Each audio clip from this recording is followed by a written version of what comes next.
On rare occasions, we get to witness moments of sheer genius.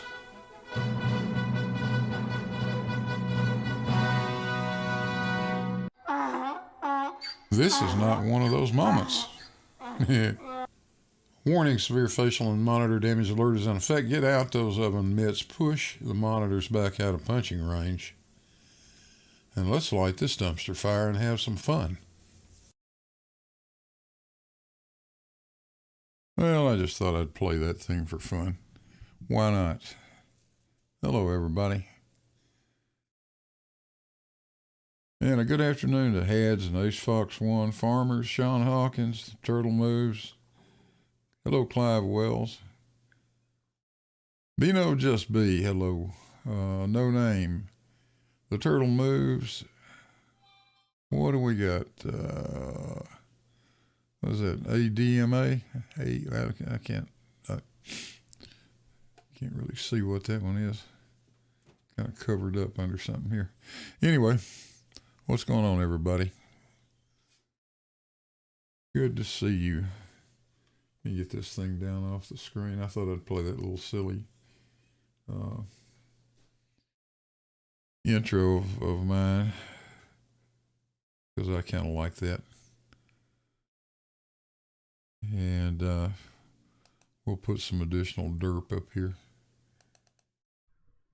And then a laser level at the side, I think. Whoa. That sounded suspiciously like somebody we know. Anyway, yeah, we'll get to that in a minute. So what's been happening in the real world today? Anybody got anything exciting to talk about? Anybody want to come in the Discord, for that matter? That's a good question.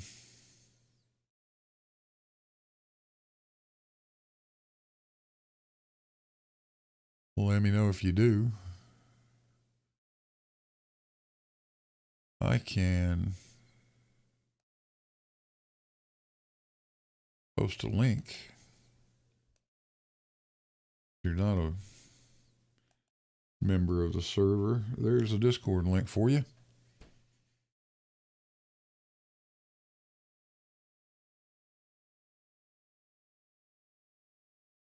So feel free to join. Yeah, I was over watching Jose's stream. He got started a little bit late today. And I guess I listened to about all of that. I could, because it was mostly Lemon talking at the end of it. So you know how that goes. You guys hearing me okay? Give me a sound check out there in the chat. Ace Fox says he can't Discord today. Okay.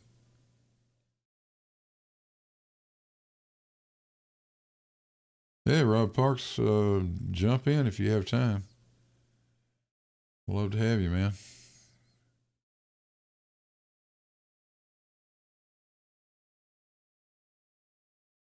It was an interesting morning for me. I got up and took a look, and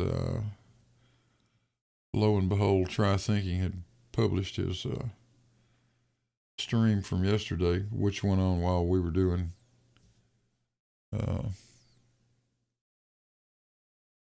knock knock, let you in. Uh-oh. What's happened? Well, I'll tell you what, instead of that, let me come back out there where you guys are just a second. Now, how about that? It's Saturday. Wait, I believe we're now live. Yes, absolutely. Yes. Sorry about in that that. case, it's better not talk about the sales, right? Well, I figured you was either going to address it or, and as it turned out, you moved into here instead. Sorry about the echo. And yeah, I'd had about as much as I could take of Lemon as well. It's just, once you've heard it a million times, you don't want to hear it anymore. Oh, I know. How will I know? Yeah. As long as I don't have to, I can talk about it, but I really don't want to have to deal with it. Yeah. Yeah, That is. absolutely. Yes. Absolutely.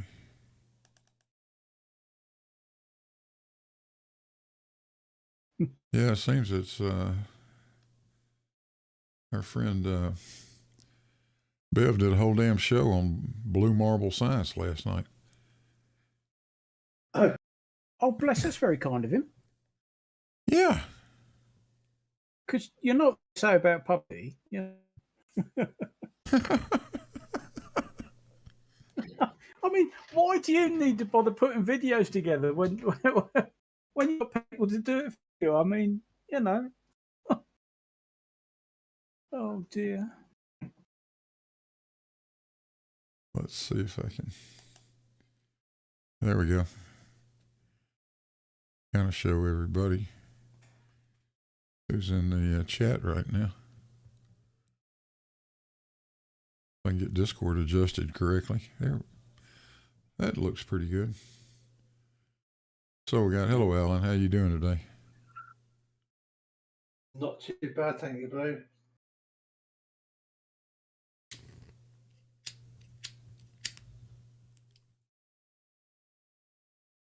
Well, I think I've got a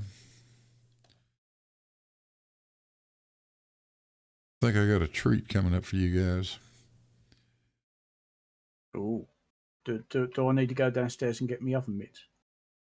Oh no, you're gonna laugh. You're gonna laugh at this one. Oh right, okay, that's cool. Yep. Stringer needs one. Says Bill's got a crush on me.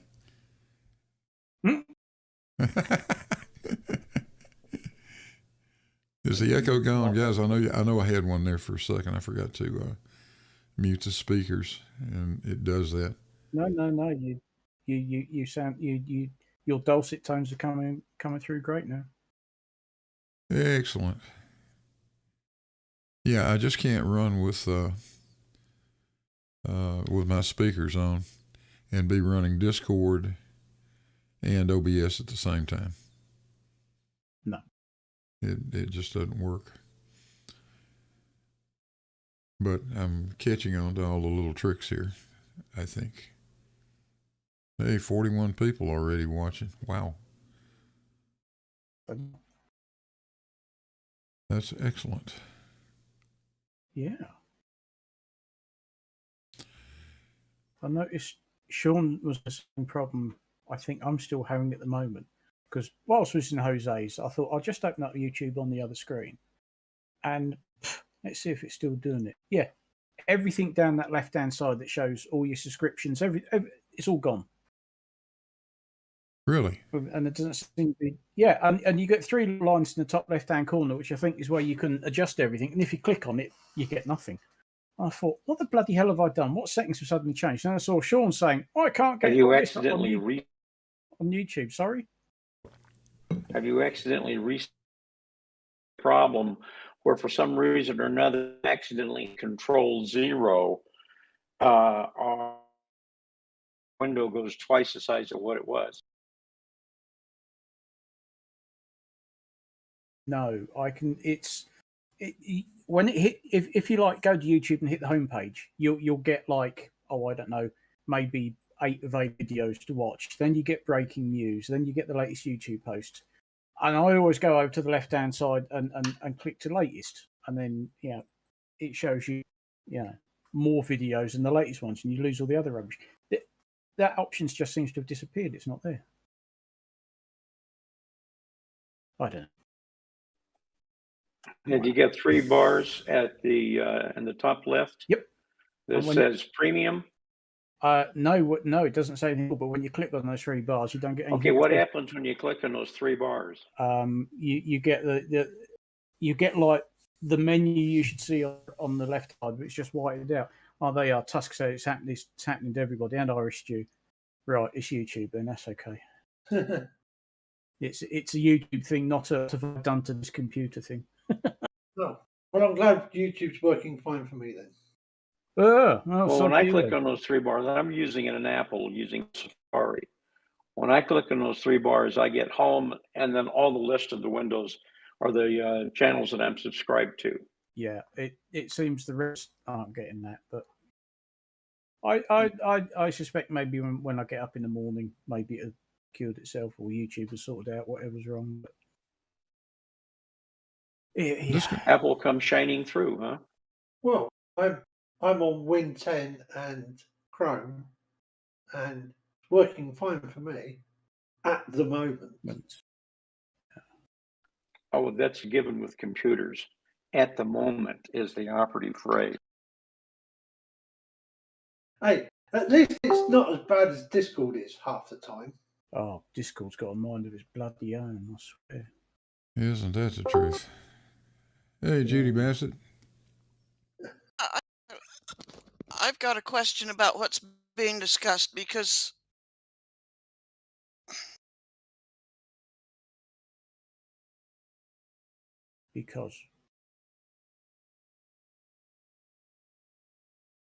We got up to because, Judy. You dropped out.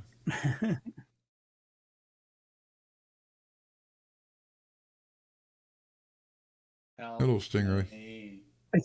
And it looks like Stingray's had more than enough of lemon for one night. So it's all right. It's fine. Oh, what was good. being discussed here anyway? He was teasing us that he had a treat in store for us, but other than that, I don't know yet. Oh, yeah. I ask a question? Yeah. Absolutely. What I missed part of the discussion. Something's changed on YouTube when I click on those three bars. Yes. Nothing happens. Yeah. That seems to be happening for most of us, and I suspect it's just a glitch in YouTube itself because there seems to be. So I noticed it earlier on, and then Sean came in YouTube and sort of said, "Oh, I can't bloody get anything." I thought, right, it's not just me. If you look at if you look at the side chat, that seems to be happening for, I would suspect, the majority of Could people. it be associated? Said, I'm on an Apple Mac. Are you using push to talk?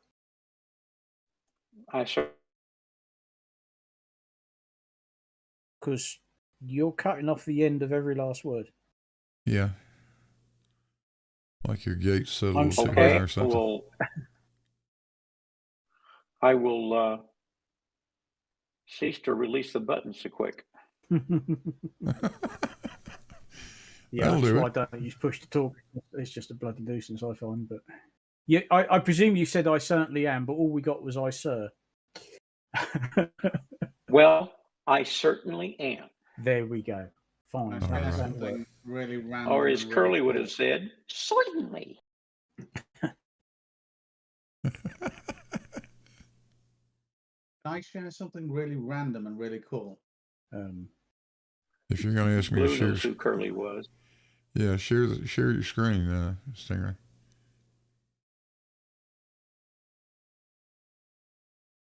Curly's one of the Three Stooges, wasn't he?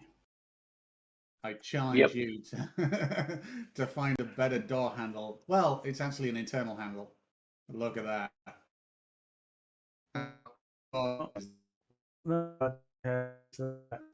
So there's 4 ways to open this door to unlock it. Well, actually, scan of that. Yeah. The key code. Yeah. Your robot. You can do it via an app.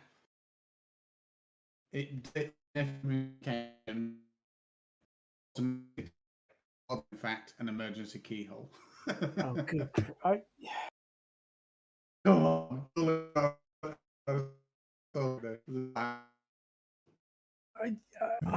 I'm speechless. I hate to think how much that cost. Oh no! My front door one's going to be expensive. Yeah. This wasn't actually that expensive. And that's an internal. That's for an internal door. This is the newest door. If you come around on Friday, I'll show you what will be my office. It's just been plastered today. No, like I said, Friday's good because, of course, it's Good Friday, isn't it? So I'm not going to be working. So yeah, whatever. I don't know. Is it Good Friday? What's Good Friday? It's Easter weekend, isn't it? Yeah, Oh boy. it means it's a bank holiday, isn't it, in this country? Well, I mean, it don't make a lot of odds to me because I'm working from home anyway. But it does mean that actually on Friday, if I so choose, I don't actually have to work. Right. Although I've got a sneaking suspicion there probably will be some over the weekend. But anyway, yeah. Farmers. I just changed my push to talk delay. Is this better? Yes. Farmers boy. Hello, Lyle. I just want you to know that Jose is going to create a bot that when it hears your voice, it's going to say lemon bird, lemon bird, lemon bird. Right, well, that's a monthly payment. I'll be stopping then. Just kidding you. I'm just trolling you. I But it know. would be funny. He is going to create a bot that says that has me saying that time, and the joke was to play it when you jump into the channel. Yeah. Is this happening on Jose's or something? You're being subjected to lemon bird. Oh man, We is that were, Rumpus? yes. It is me. Sorry, I gotta lads. go. I've offended you by being here. Hello, Rumpus. Gotta go now, Farmer's Boy. Sorry. Rumpus's very existence is offensive. Thanks, Farmers. It clearly is to Lyle, and I'm sure it is to some flat earthers. I think Lale finds me offensive. Do you, Lale? Only how level you are. Your horizontalness. Oh, well, there we go. Makes me nervous. My horizontalness is offensive to you. Okay. Oh Is that gosh. anything like horizontal hole? Here we go. He's so horizontal, he's level. Yeah, I think Bev took an interest in our thing yesterday. They watched it. They watched. I think it up. Well, I suppose we saw them in the chat, didn't they? And yeah. But get back to lemon birds. You've been subjected to lemon birdness. Yeah. I mean, I don't understand why Jose. Well, I mean, I don't watch his stuff generally, but one of the reasons I didn't watch it very much months ago was it just became a lemon platform, and I just scanned through a couple of things, and every single time I stopped, it was lemon bird just spouting something about his eye or something else, or squishing or something stupid. It was just a lemon platform or Jose saying thank you for please give me some money. It was the only two things I could see on it's happening on his channel. So I determine what bothers me most about Lemon Bird. It's the fact that when he's asked a question like Stingray asked a couple of questions, he answers the question in a minute and a half, but he answers it in 6 different ways. It's like, why can't you just answer it one way and be done? Does the sun shine? Yeah, doesn't need to explain 6 different ways that it shines. because he's an obfuscator. He's not a genuine engager. I mean, he's the most offensive flat earther as far as I'm concerned. Simply because, well, Bev, I suppose, is another one, but because they don't answer the question, they don't give you an honest answer. They just, in Lemon Bird's case, they just make stuff up and just test we're going to put up with him. That's your opinion. I think Pete Shea's worse than Lemon Bird. Well, Leo, he wasn't even answering the question. He was just talking about being other countries being in a different time zone, even though the question was about 3 places in the same time zone. Pete Shea's intolerable as well, Lale. I'd agree with that. I mean, but actually, he does answer questions, and when you ask a question, he actually answers you back. But then he goes on and talks about 9/11, king cities and fairs and God knows Aristarchus, and that's obviously intolerable. But I think Lemon Bird's actually slightly worse. But yeah, they're both absolutely appalling. Little known fact, Rumpus, Farmer's Boy is actually related to Aristarchus.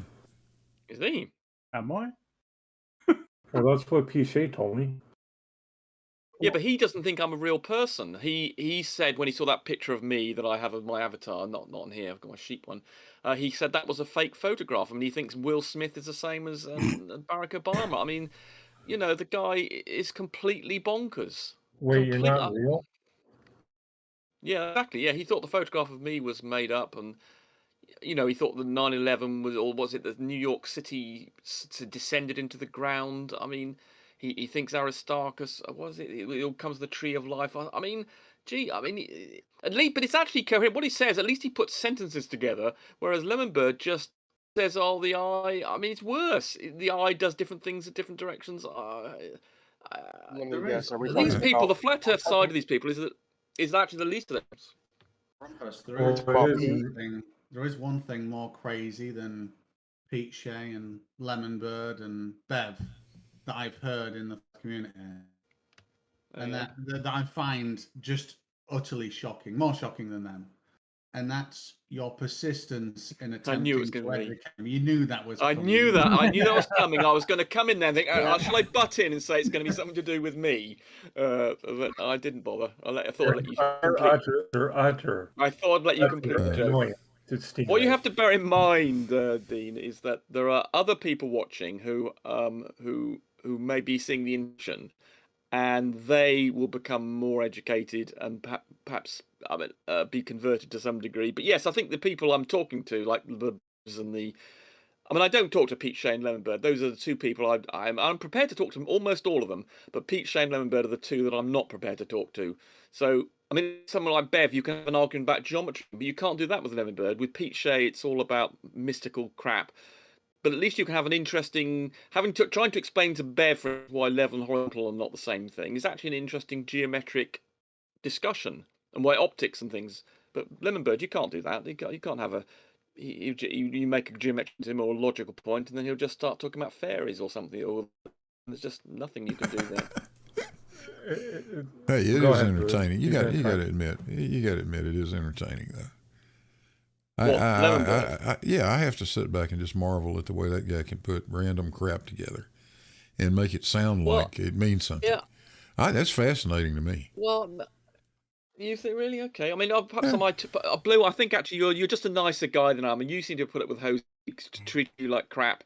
You put up with things that I not prepared to put up with. So perhaps it's just, and then you put up with Lemonbird. I find someone's an idiot spouting crap at me. I feel unclean afterwards. I feel, my God, has that affected my IQ? Have it actually damaged what I learned? What I spent following Dean's point of view, spending of time with these people. I can't create any.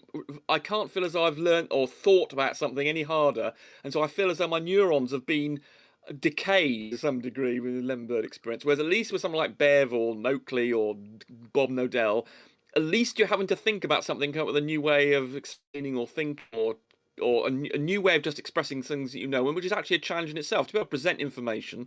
I mean, you've improved with your videos, for instance, over the years. I'm sure you found the process of explaining things better and better has been an improving thing for you, even if you're explaining relatively simple things. But you can't explain anything like Lemonbird because we've only got the tools of logic and evidence of reason, and if they're impervious to those things, then well, okay, you can still make videos about it and go through the exercise, but interacting with those, I mean, I just feel as like unclean. If I'm in with Lemonbird and he's just spouting this torrent of excrement at me, I feel as I need to go away and have a bar. I don't find it any way amusing. So see, you're just more tolerant than I am, Blue. I think that's what it is.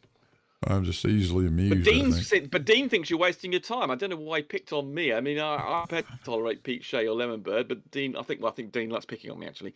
No, I don't. Which is okay. No, I don't mind. Can you remember the one thing that I said to you? I think you ought to exercise and do rather than so. In an argument between you and Bev, being an outside view, it doesn't matter which side. It doesn't matter what I believe, globe or fucking flat. It really doesn't matter. I see someone in. I know you won't take offense to this, but I see someone with descending nature that's incredibly combative, and yeah, just comes across with a demeanor that's just derogatory. And then I see someone acting not humble, but certainly not that. I think you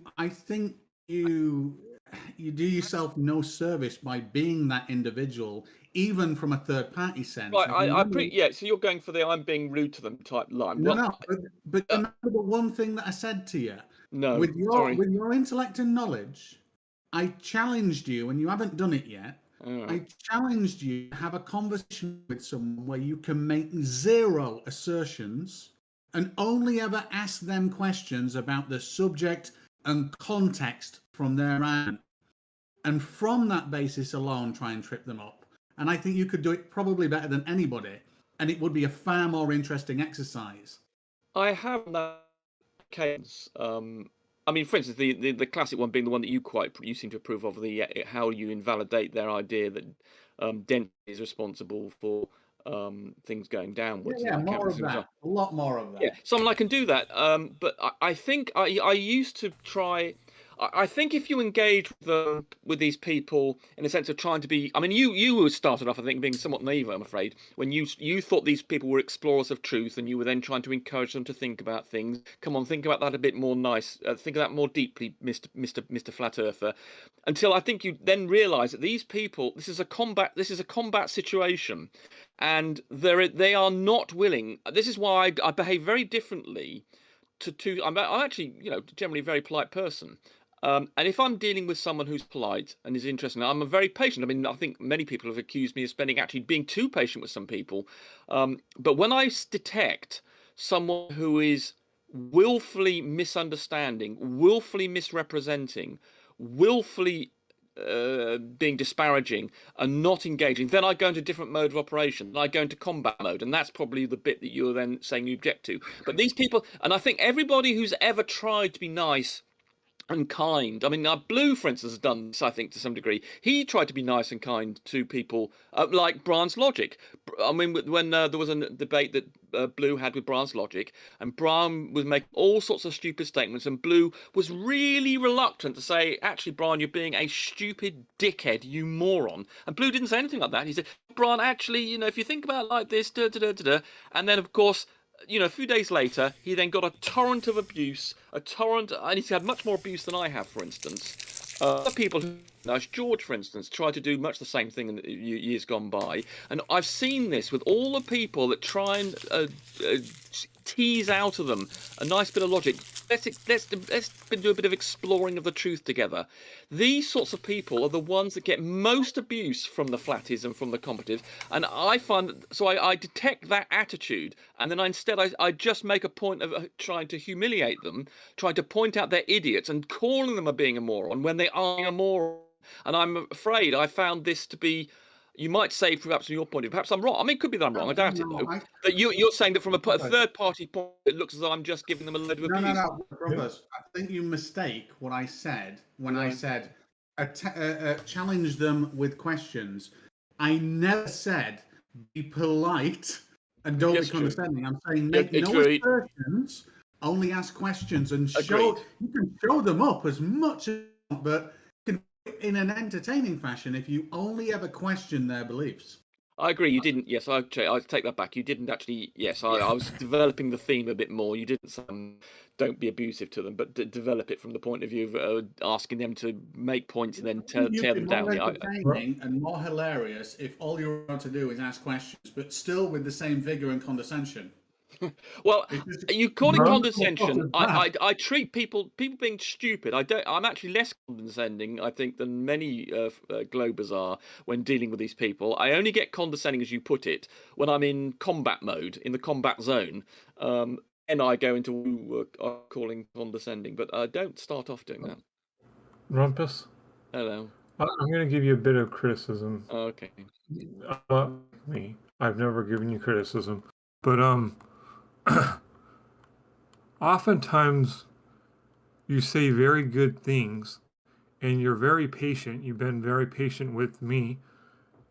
But to be honest with you, sometimes when you're explaining things to me, I lose track of what you're saying.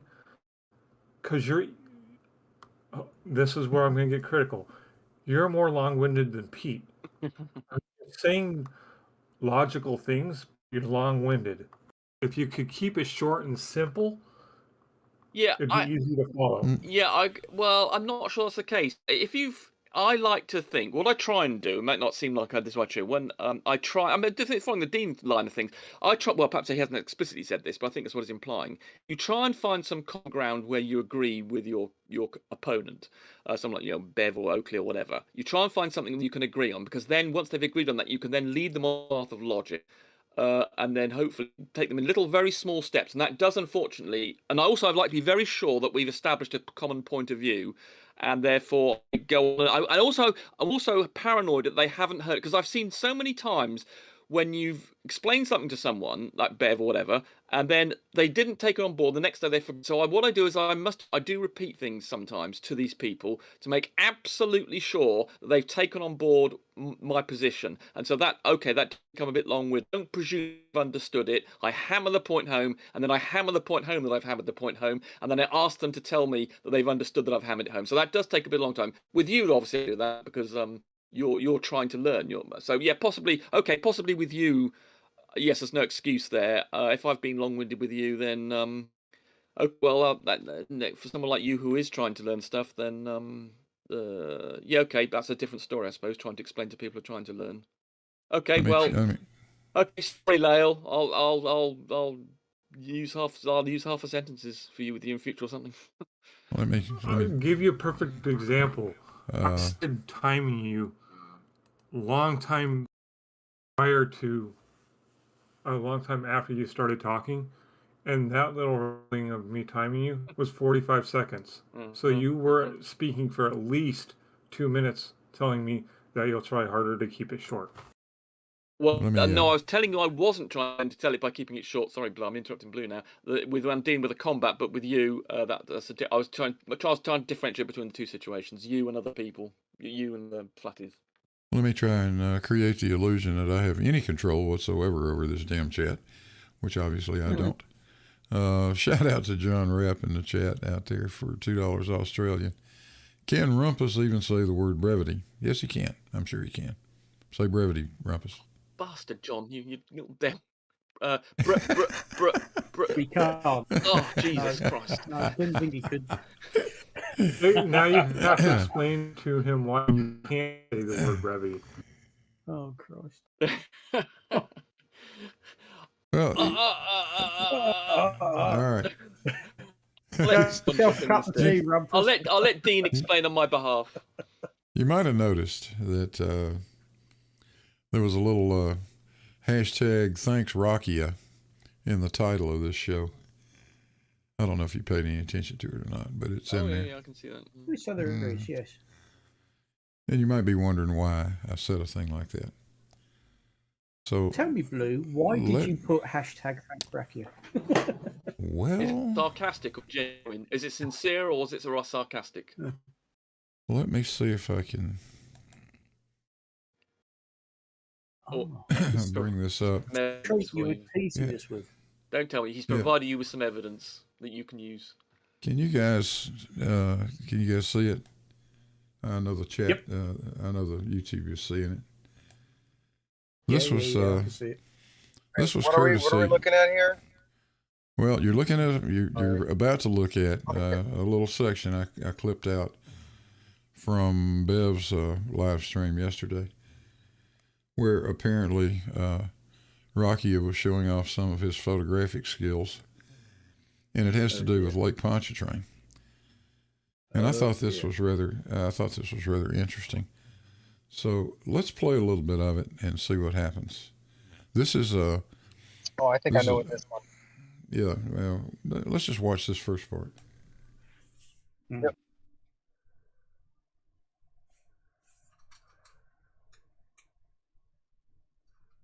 I'm not hearing any volume. That's okay though. No. I don't really care. Okay. I don't think there's any volume. Rakia. That's because you have it muted. We heard Bev's voice just now. Just hush, yeah, he's talking. Yeah, those are two good videos that Rakia just put out in the Discord live chat. Okay, that's one of the marine humps. One of the marine spans right there. And Rakia was at a point.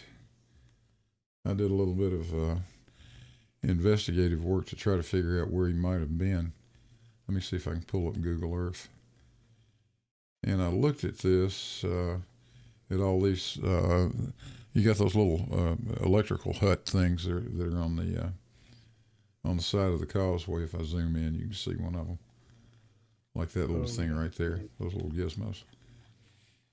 And the best I could tell, because Rocky was at an elevated position, I could see that he was able to look between these buildings.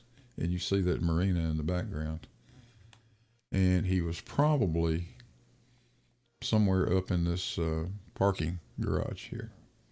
Okay, that part of it's not terribly important, but this is just a view from a rather elevated position, showing the causeway, and you notice you can't see the other end of it, but that's probably mostly just due to the atmospheric conditions. So let me let this thing go ahead and play a little bit. Eye-opening.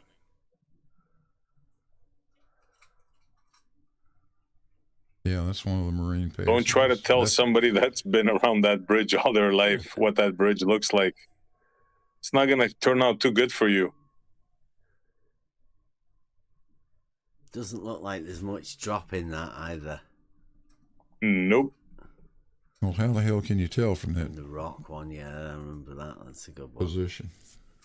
Now, this is interesting. Rocky is going to show you what a camera can do, right? Yeah. There's a rock in the way, but oddly enough, you can see around that rock. Look. There you see the marine humps, both of them. The marine... yeah, that one's amazing. Yeah, it is amazing. Yeah, that's one of the best ones. Because I did see somebody do one the other day about the fact that the lens lets in more light because the aperture opens up. But that's definitely a lot further away on that rock. Now is at a really low than the aperture would elevation. allow. I mean, it's down in the weeds, literally. Yeah. Yeah, optical but look, illusion. That's those two marine spans. The center of the causeway is between those two things. Yeah. Notice anything missing here? What's interesting to me in this video is when he's zooms far enough outward, and he's looking at the hump, they don't look like humps. But when he zooms in, you can tell they're humps. Well, hold on, Lyle. I think Blue's trying to get us to answer what's missing. Yeah. The rest of the bridge? Yeah, why are those things disappearing down into the water? Yeah. Does that mean the bridge is now underwater? And has thus failed to be a causeway and a bridge? I bet if he moved about 1 foot to the left or right, you could probably really see it. I'll bet you if he moved 50 feet up into the air, his images would be a lot clearer. Then you'd see the whole thing like he did. That's what he did to begin with. Yeah. But yeah. Yeah, I think he's trying to make a point about the rock. Being able to see around the rock. That's what right. That's his point. That was his point. But he accidentally showed us Earth curvature. I thought that was hilarious. Yeah. Hashtag thanks Rakia. Yeah. So we've thanked so long. Now we've got thanks Rakia. But he's shown pictures of the bridge with some of it obscured before. I'm not entirely sure. You think this? Normally the pictures he's presented to us have had infrared on them, but I think he's shown it. I mean, is he a believer in the refraction going in the opposite direction, and therefore that accounts for the impression of things disappearing from the bottom up? I can't remember what his position on that is. Oh, I don't know. Hill.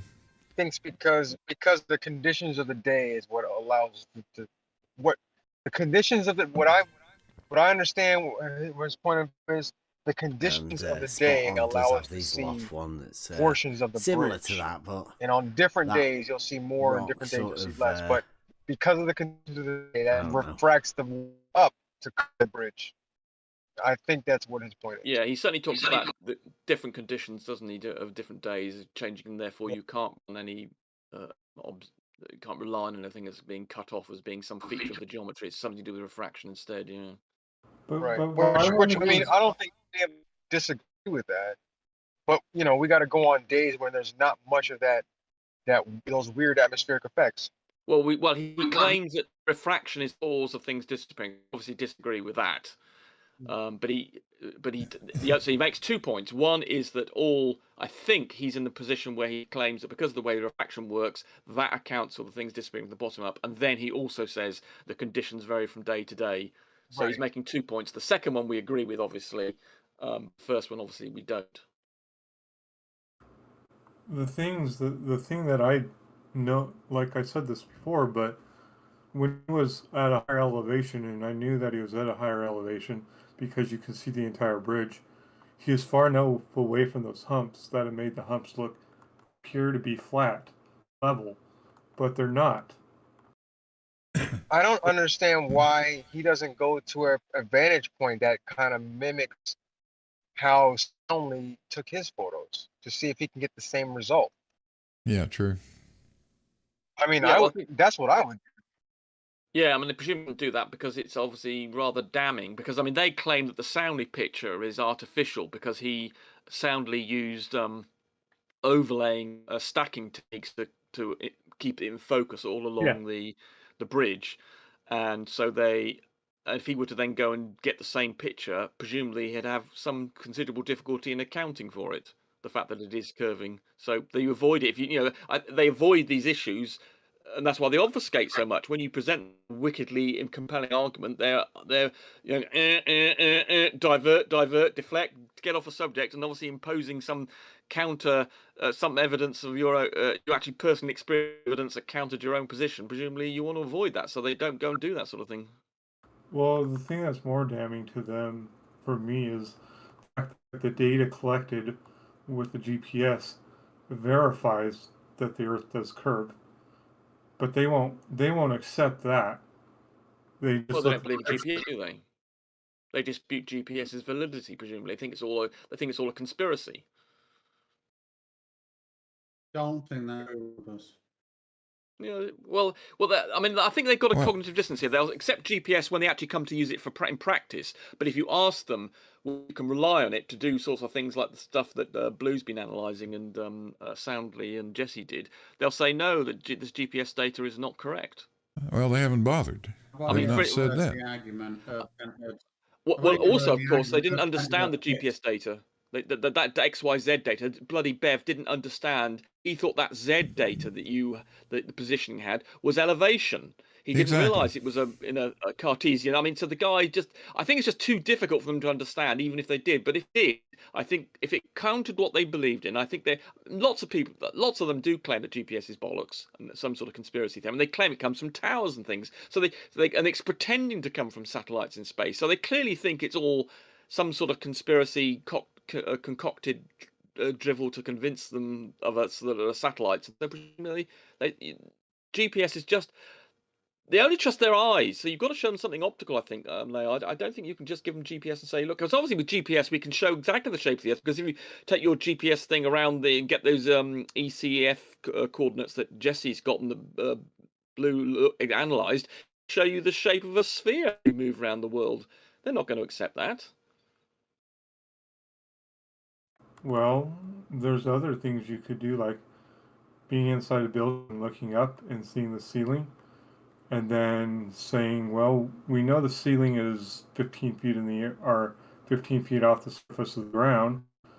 How far would we have to move backwards for that 90-degree angle to be 89 degrees? And then how much further for 88 and 87 and so on? We can mathematically show them and then measure that distance. Well, I didn't really understand the point you're making. Go ahead, Blue. You could say, I mean... Well, the point is go ahead. No, go ahead, Lil. Relating it to positions. You can count in my example, you can count where the person is standing in the building as X0, Y0, and Z0. Z. Right. And if they move a certain distance away, we'll say at 1 unit, now they are 1, 0, and 0. And you can measure that angle and see if there's an angle there. and you can predict. Yeah, but you with can't math though. You can't practically do the that. You'd need to distance that is. travel, a mile to 8-inch difference. No, that's not what I'm saying. Oh, okay. I'm saying the angle to the top of the building can be predicted, or the distance away from the 90-degree angle to 89 degrees can be predicted with math. Yeah, but you've got to then go and you've got to then make another measurement to verify. And how are you? If you want to, I presume you're talking about the angle lean. If you're going to get a 1 degree difference in, say, your building of your walls, I mean, you're going to have to do something 60 nautical miles away, and then compare the two angles. And you then have to devise some optical system to then check what the GPS is telling you. That's incredibly difficult. No, I'm talking about arbitrarily saying I'm at z, y, and x 0. Right. And I'm standing in the building, and I move 1 unit away from the building, but my x and y are whatever ones you want to consider x and y. Still the same, but now my z is 1.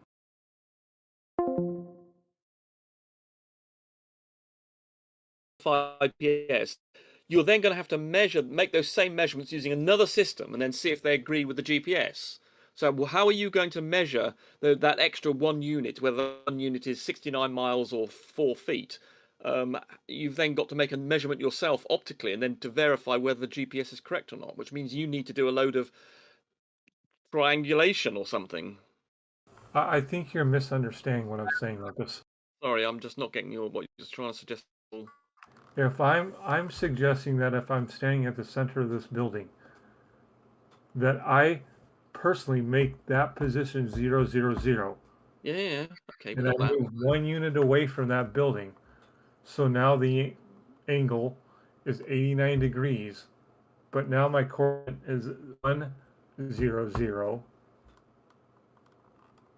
I have to, and you've I got to can then predict verify the that. distance. I can. Well, I set the arbitrary space of where I'm at. But how are you 0, 0, measuring 0. that to verify that the GPS is giving you the right answer? I'm not using GPS. I'm setting an arbitrary 0, 0, 0. Obviously, GPS could give me the exact position. I'm just saying I'm arbitrarily setting it as 0, 0, 0. Not How the are you GPS. determining what your unit, how far you've moved from your original position? It wouldn't matter. I've lost you completely. I'm sorry. Perhaps someone else can understand what you said. I haven't. Those times when you can just look at something and you know that just not going to go anywhere. This is probably one of those times. Just saying. Yeah, I think you're right. But I'm carrying an object that made me think of Rumpus's face. Looks like a little robot with Rumpus's face. While Layle's trying to explain it. Bonus question: what is this? Looks like a me or switch. Sorry, 2 switches. No. Back of it. It's a doohickey. No. Have we just this?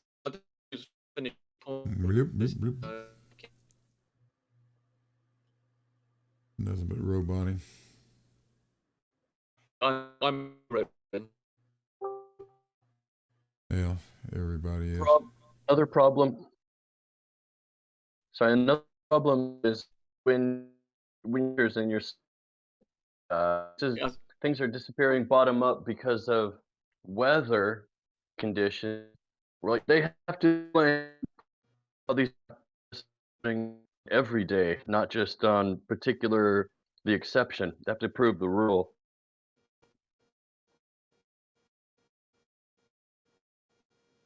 Actually, that's what got you on the Black Swan. Sorry.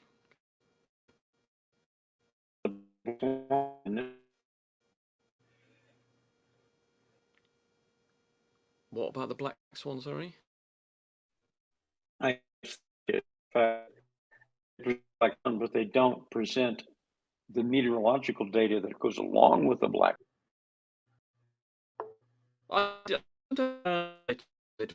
You have Oakley says the Black Swan invalidates the geometry of the Earth. I don't really understand. He the refraction, and he seems to think the black swan is evidence of the lack of the geometry of the Earth. Because I think only to the Stingray. explanation. Oh, you Stop you there, stop brother? sharing, Stingray, and let's see if that's causing us to robot like this. All right, try it again, Rumpus. Okay, so yeah, this black swan argument, they keep on saying that the geometric argument's invalidated by the black swan, and now Oakley and QE seem to accept the existence of refraction, although they're rather odd. Well, only half accept them. They used to call it a hyena hologram thing, but that's because they think that the only way we can get the radius of the Earth is by a black swan type measurement, and they're saying, well, you can't be seeing the geometric horizon. Because look at what the black swan says. If you use the black swan as evidence, like an Alberuni type measurement of the radius of the Earth, you'll get a very silly measurement. And of course, we could then say, well, hold on, you wouldn't make an Alberuni type measurement just from one, a couple of 5 feet above the water. You'd go up a mountain, or in fact, you probably wouldn't use the Alberuni method anyway. You use the blue used with Bob the Science Guy with the Aristophanes one, which actually give you a better answer because you're much less subjected to refraction effects. So they seem to think there's only one way of gaining the radius of the Earth. That's through an Alberuni type thing, and therefore the black swan invalidates that, because if you use the black swan evidence, then you get the wrong answer. Well, that's quite refutation. That's quite intentional on their part, Rumpus. That's what they want to do. They want to pick the absolute shittiest, most unreliable way they can think of that you could come up with an estimation of what the Earth's circumference or radius is, and that's the one they want to use. They don't want to use things that might actually give you a legitimately decent answer. They love it because all the refractive shit is involved. That's what they're doing. So they understand the methods like, I suppose they've heard the Eratosthenes one. So you think they're just forgetting that conveniently and then just focusing on the one method that they think they can take with the swan. Oh, absolutely. Yeah, you might black be right. Swan. Yeah, the black swan is a straw man. I agree with the flat earthers. That was totally flawed from the get-go. About what? I agree with the flat earthers on the following statement, because the black swan is obviously the argument is about the statement all swans are white. Yeah. So then if you equate that to what the argument is about the oil rig photo, it would be that the Earth optically always presents as a sphere. And with that argument, then you can say, well, that is a black swan, and that is not. It can present as not a sphere. It can present as slightly concave. Yeah. So I agree with the flat earthers in that sense. I just don't globe earthers ever educate them to what the actual argument would be. Well, let me say really quickly, the existence of a black swan does not negate the existence of all the white swans. In fact, the exception proves the rule. Yeah, the argument they put it is as a modus tollens thing. They said the premise is that if we're living on a spherical Earth, then the horizon will always be in a particular position as a function of your height. Well, that's obviously untrue because of refraction. But they are ignoring the existence of refraction and saying that will always be the case, which would only be the case with no atmosphere. So that premise is obviously completely stupid. And then they invalidate that as a straw man, and then they invalidate that because they obviously end with a value where you can see further than that, and therefore they then claim the Earth isn't a sphere because they've then invalidated what they believe to be our argument. Yeah, but our argument is not that. You can only have an argument about the curvature and trying to explain it away with smushing, things disappearing from the bottom up is completely explained on a flat Earth bullshit. You can suddenly point at presentation of a long distance observation that appears flat and go, haha, that's it. So the thing is, they're even dishonest to themselves, because on one hand, when they look at obvious curvature, they say, oh no, that's the way it is on a flat Earth. Well, if that's the way it is on a flat Earth, then the black swan also invalidates a flat Earth then. I don't think they're dishonest. I think they just suffer from cognitive dissonance. They don't know when they're contradicting themselves. They're too stupid to let's not forget people like Bev, who didn't know what a great circle was, and he thought longitude was a time. We've got QE, who thinks that atoms don't have mass or weight. There's no such thing as gravity. These people are really stupid. So they don't know when they're being contradicting themselves, suffering from cognitive dissonance, because they're too stupid to realise when this is happening. So they, in their mind, the things you've just described are perfectly compatible because they don't understand there is a contradiction there. I think that quite often we're assuming that these people are being dishonest, and I think most of the time, they're just being incredibly stupid. But yeah, sometimes they're being dishonest as well. Reminds me of the quote on Cleese: "If you're very, very stupid, how can you know you're very, very stupid?" That's one of my favourite lines. I keep on saying to stupid people, "You're too stupid to know how stupid you are." And it was also my atheist conversation days a few years ago. Some other guy also thought that was a good line. It is, and yeah, exactly. These people are not qualified. They're basically not qualified to talk to us, but we have to put up with it. That's why you've got to, going back to Lael's point about being concise and things, and you have to present a compelling argument concisely, and that's why you try and use small steps. If you try and do something too concisely and it's not clear enough, you've made it too big an intellectual leap for them, and then once you've lost them with a little step too far, then that's it. The way I try and tackle them is to go through very, very tiny steps of logic that they can cope with because their brains are so small, and then hopefully get some sort of progress. But yeah, obviously not often terribly successful. I think I take a bit longer view of this than you do, Rumpus. Well, you know that. I mean, I honestly think these people are a hell of a lot more clever than you give them credit for being. Yeah. I think they know. I think they know precisely what the fuck they're doing.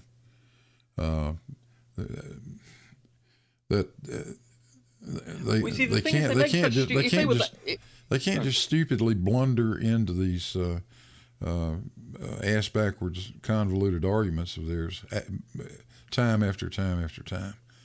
Nobody could get that lucky. What? Now, Blue. So with Rumpus's conjecture, it's easy to explain the motive. They're just stupid.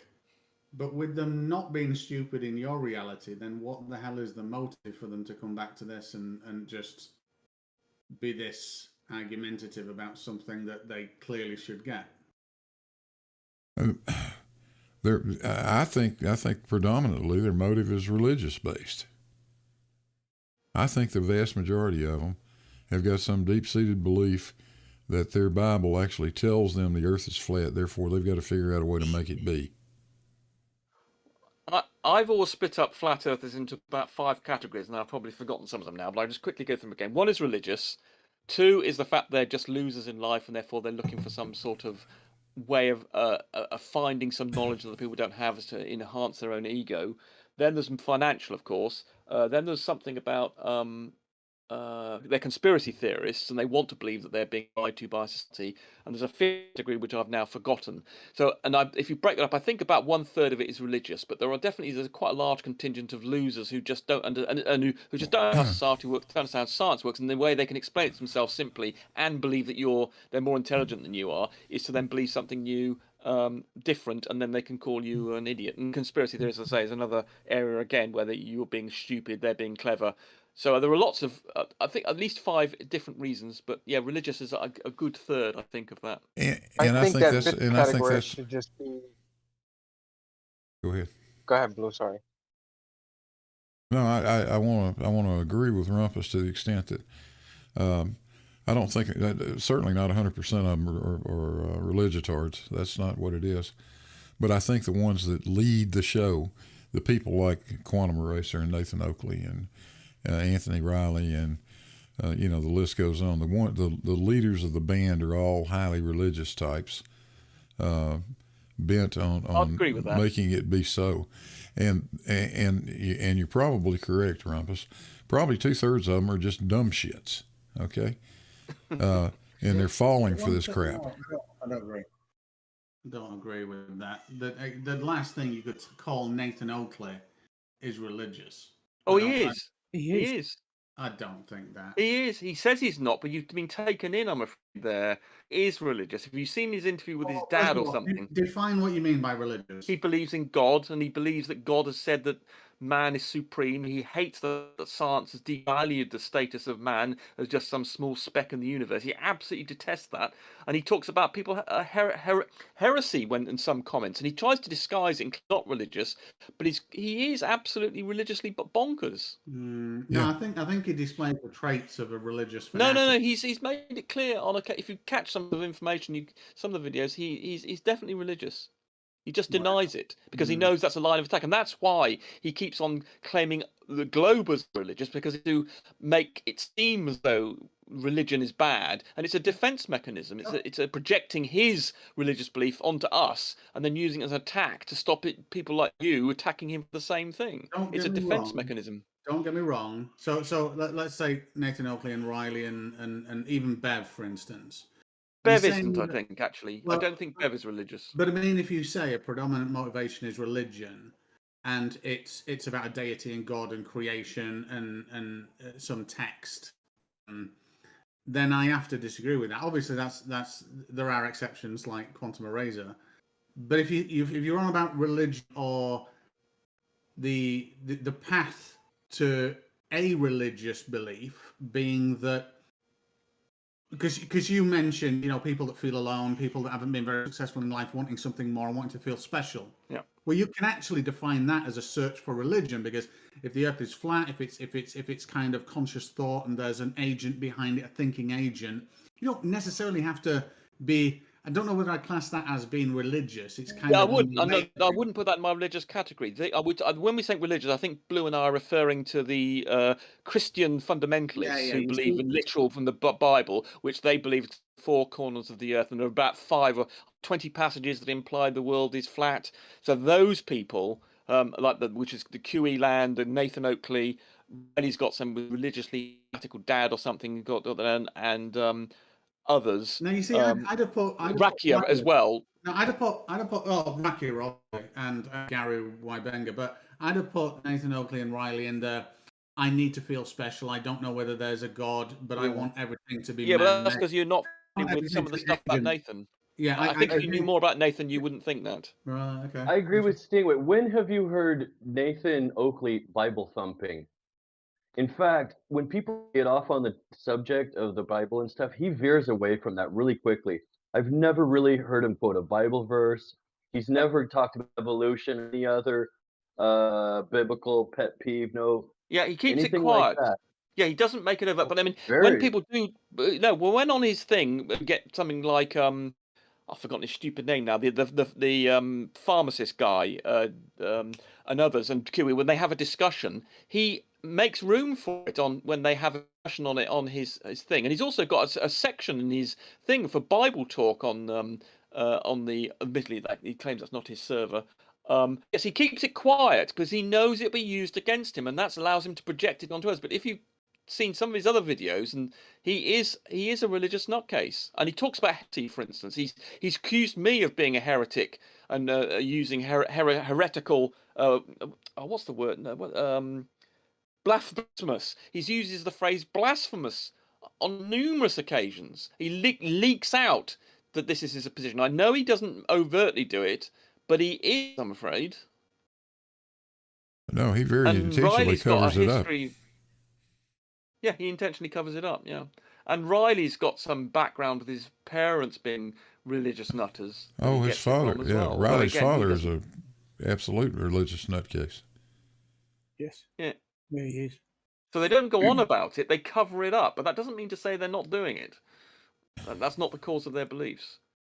But yes, but anyway, I agree with Blue that the big people who really are the pro ones, the more active leaders, the QEs, and I'd argue Oakley's in here as well, and others, Rakia and I don't know about Bob Nobel Jainism. I'm not sure about them actually. But yes, I believe they are motivated by religion. That the real diehards are religious ones, and the other ones are just struggling to find some reason for some sort of validation in life, and being rather upset that everybody around them seems to understand how science and society works, That's why conspiracy theories. I mean, most of the people in conspiracy theories, they just find society confusing, and so they want to try and understand what the hell's going on. Why do these things happen in society? And then they suddenly think, oh, the way I've been excluded. They've all in some club together. They're trying to do stuff. Right? Okay, we're going to go for them, and I'm being lied to all the time. That also means I've also got special knowledge that they haven't. So it also feeds into enhancing their ego, inflating their own ego. But yeah, they're not the main drivers of this. I agree with Blue that the religious nutcases are most of the people who are driving. But I don't think Bev is, for instance. I don't think Bev is religious. He's just mentally defective. In so many ways. Yeah.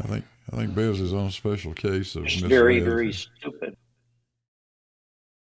The odd thing is, though, that the people, for instance, even though he's had explained, I can say it again, sorry for repeating myself here, both I and George and Blue have explained in various diagrams or whatever that verticals are not parallel and that horizontal, every position on the Earth has its own horizontal, and that the down is towards the centre of the Earth. And then when he sees this diagram of Sly's the other day, he expresses shock that the verticals in the diagram are not pointing up the screen, as though he's never been told this before.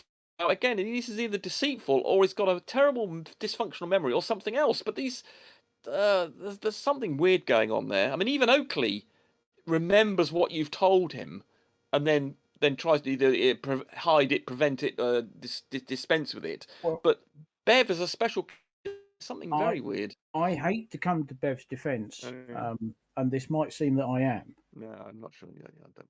It's okay, farmers. We won't believe you're defending him. Really. Am I correct in remembering that he had an accident or something some while ago? Yes, I've heard this. And he had to learn to walk again. Right, I've heard something like this. Yes, I'm just making an assumption here, but maybe it had other effects because he does seem to have an awful lot of trouble with his memory. Yes, and maybe that is part of the. He could just be a complete prick, and he's just playing the very, very long troll game, and he's just taking the piss in half. Or it could be that actually he can't remember half the stuff you tell him because he's forgotten it. Yeah, no, I think you might be right. Yeah, I don't know. Maybe I'm giving him the benefit of the doubt, and you don't know how difficult it is for me to say that. Yeah, no, I agree with. No, I'm completely on board with you there. I've made exactly the same point that possibly I'm being really mean to this guy, and he's just got some problems, and I should be nicer to him. Possibly, but it's the way. But I could put up with him being a bit dim and a bit forgetful. But what I can't put up with him is projection. His being a charlatan. He's telling everybody, lecturing other people about how auto levels work when he doesn't even understand what the stadia marks are in an auto level. He doesn't understand that theodolites can generate horizontals and stuff like this, and then doing it in a sort of sneering, abusive manner, and then having go. I mean, people like Blue is abused in all many ways, and that part of it is the bit that causes me to go mad. And I'm sure. I suppose if you had some problem in your head, you might be turned into an obnoxious wanker. Okay, but you might have to be more sympathetic. Well, it could be that perhaps I'm just being unfair on the guy. But you're right. I would feel possibly some shred of sympathy for the guy if he wasn't a complete twat all the time. If he wasn't just such an horrible, slimy, insulting, make your skin crawl sort of guy. If Yeah, I mean, it could be that before his accident or whatever, he was an obnoxious wanker who had a reasonable memory, and now he's an obnoxious wanker got a bad memory. Well, I'm sorry. Who knows? Who knows? But I just, you do. I mean, a lot of these, you explain the same things to them umpteen times before you think this is a waste of my breath. And I know a lot of them, they're just trolling, they're just taking the piss and having a laugh. But it does make you wonder. Think is there actually an issue there? I don't. Right. So you're more in the Blue camp. You think these people understand this stuff, remember it, and then think I'm going to just pretend, and then just ignore that, and then just make the same thing. They do seem to put an amazing amount of effort into not learning. Yes, I agree with that. They're willfully misunderstand. They don't want. This is part of my. Sorry, I'm another repeat myself again here. The shield of stupidity and ignorance. If they Yes. keep themselves stupid and ignorant, they can ignore what you're being explained to them, and therefore it helps them by remaining stupid that they can just reject things so they don't understand them. And this is why they don't want to learn, because if they do learn, they suddenly find if they learn a bit of science and about geometry and a bit about this, that, and the other, and how space works and stuff, and a bit of physics and thermodynamics, they'll suddenly find, oh dear, oh yeah, that's this. Oh right, okay, that would explain to me why I now understand what's going on. So they know that's a dangerous process. They start to learn and understand that that's a dangerous process for them. Mm. Yeah, it just they if they put that much into effort that they display into not learning, into doing something worthwhile, and possibly even learn would be useful. But they just seem to try so hard to reject, well, reality. Well, imagine. I mean, if the people losers I was describing earlier, if you're too stupid to understand how science works, you're too stupid to understand how society works, and you're being confused all the time by what the hell's going on around you, you get a bit stressed about it, and so you by trying, if you did ever have an incentive to learn or something, it hasn't worked for you. So then you say, well, I'm just going to go with what I want to believe, and then just not try and learn, and I'm happier with that. And so perhaps they've learned that that's a way to be happier. Be stupid. Ignorance is bliss. Stupidity is bliss. I don't have to, all this stuff I don't understand. I'm just going to reject it. And then you don't feel strained. You don't feel obliged to try and learn stuff. I mean, when I'm faced with trying to learn something about God, when I was trying to learn about physics and things in the university, and even now on other subjects, it's work. It's an effort, and particularly with bloody physics and quantum physics or something, you can, oh Jesus, what the hell is going on here? It's really difficult to get your mind round, and you feel like giving up on it. So you can understand why it's much easier just to give up and then just believe what you want to believe, and then sod that all that hard work and effort and distraught and thinking you're bloody stupid. When you hear people, bloody Sean Carroll or Stephen Hawking pontificating on stuff and understanding the universe, and you think, what the hell? I don't understand what the hell he's talking about. Yet, it's depressing to have people who are that clever. Anyways, I know what you mean, but you also say, their ignorance makes them happy. Does it? Do they seem happy to you? Yeah, no, I mean that was just an attempt. So I think know, sometimes it can be helpful not to try and understand. If you struggle, I mean, if I tried to be as clever as Sean Carroll, I'd go through misery, constant misery, trying to struggle to keep up with the guy, trying to. So me trying to do that, and other people. There was a guy in scientists working with Richard Feynman, and he was working on something for 2 years to try and determine some sort of theoretical model for how this worked. And then Feynman came along. He explained it to Feynman over a period of a day, and then the next day Feynman came back with a solution. And he said something like, yeah, that bit with the something or other part of the maths or something was a bit tricky. And this poor guy had been fighting with this particular part of the problem for 2 years, and he just gave up science after that. And the same, I think, was true of someone with Leonardo da Vinci. One of the people Leonardo da Vinci was a painter with. Leonardo da Vinci came along, and then this other guy was a painter, and then he saw how good Leonardo da Vinci. He gave up. And said, I can't keep up with this. I'll go off and do something else. I can't cope. We can't keep up with this. So struggling to keep up with really clever people, and possibly just trying to, if you're really stupid, trying to keep up with what's going on in society and science, it's too much of a pain. It's easier just to say, oh, sod it, I'll just. I'd rather be around people that are. I'd rather be around people that are smarter than me. Yeah, me too, actually. But it's scary. I mean, I've been around some really clever people, and it is a bit scary. Perhaps Like not for you. I learned more skiing. When I went skiing, I would try to go with the pros. Really challenge me. Right. Okay. But it's a bit more personal, though, isn't it? If you're brave, if you can't keep up with someone. I mean, I go to literary festivals and things, and I just meet people who are just incredibly clever and so articulate, and I think, Jesus, this guy is clever, and it's a bit more personal when your brain isn't as good as someone else who's so clearly more intelligent than you are. Whereas skiing, I think you can live with it. Oh, okay, I would need to practice a bit more and be a bit fitter or something. Rumpus, it's always good to be around people who are at the top of their game, because it does bring you up. Yes. I agree. I mean, when my daughter was doing sports competitively, we were very lucky in that the club that she belonged to, because it was our local club, had the top coaches for Great Britain there, and had some of the top athletes for Great Britain there, including including the most successful Commonwealth Games athlete of all times. Wow. Medal winning. And when you're, you didn't want that person to coach because his coach. You know, it was. But when you're around people of that level all the time, your natural expectations are just higher. Yeah, but can it not be a bit disappointing when you've been trying to map? I mean, this is a bit. The thing's a little bit different. But if you were struggling intellectually if you've got someone around you who's a sort of competitor, or you're making you feel a bit stupid all the time, you might feel inclined, sod off, I go and do something else, perhaps. So I mean, I'm just giving that as an example. I mean, I'm just saying that's a possible way that it happens.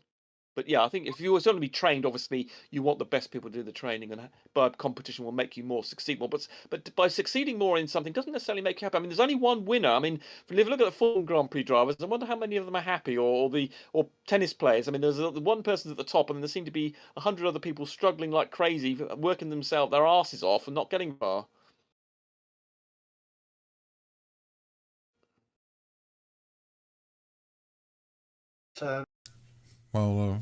It's definitely better being one of the struggling ones that's there around the good ones, rather than not around the good ones. Certainly makes you better. Yes, it certainly improves you. Hey, we got 60 people watching out there. Thanks everybody for dropping in, listening to the Tuesday afternoon version of what the hell ever this is. We're having fun now. Rumpus needs to let his vocal cords cool down slightly. We're getting there, though.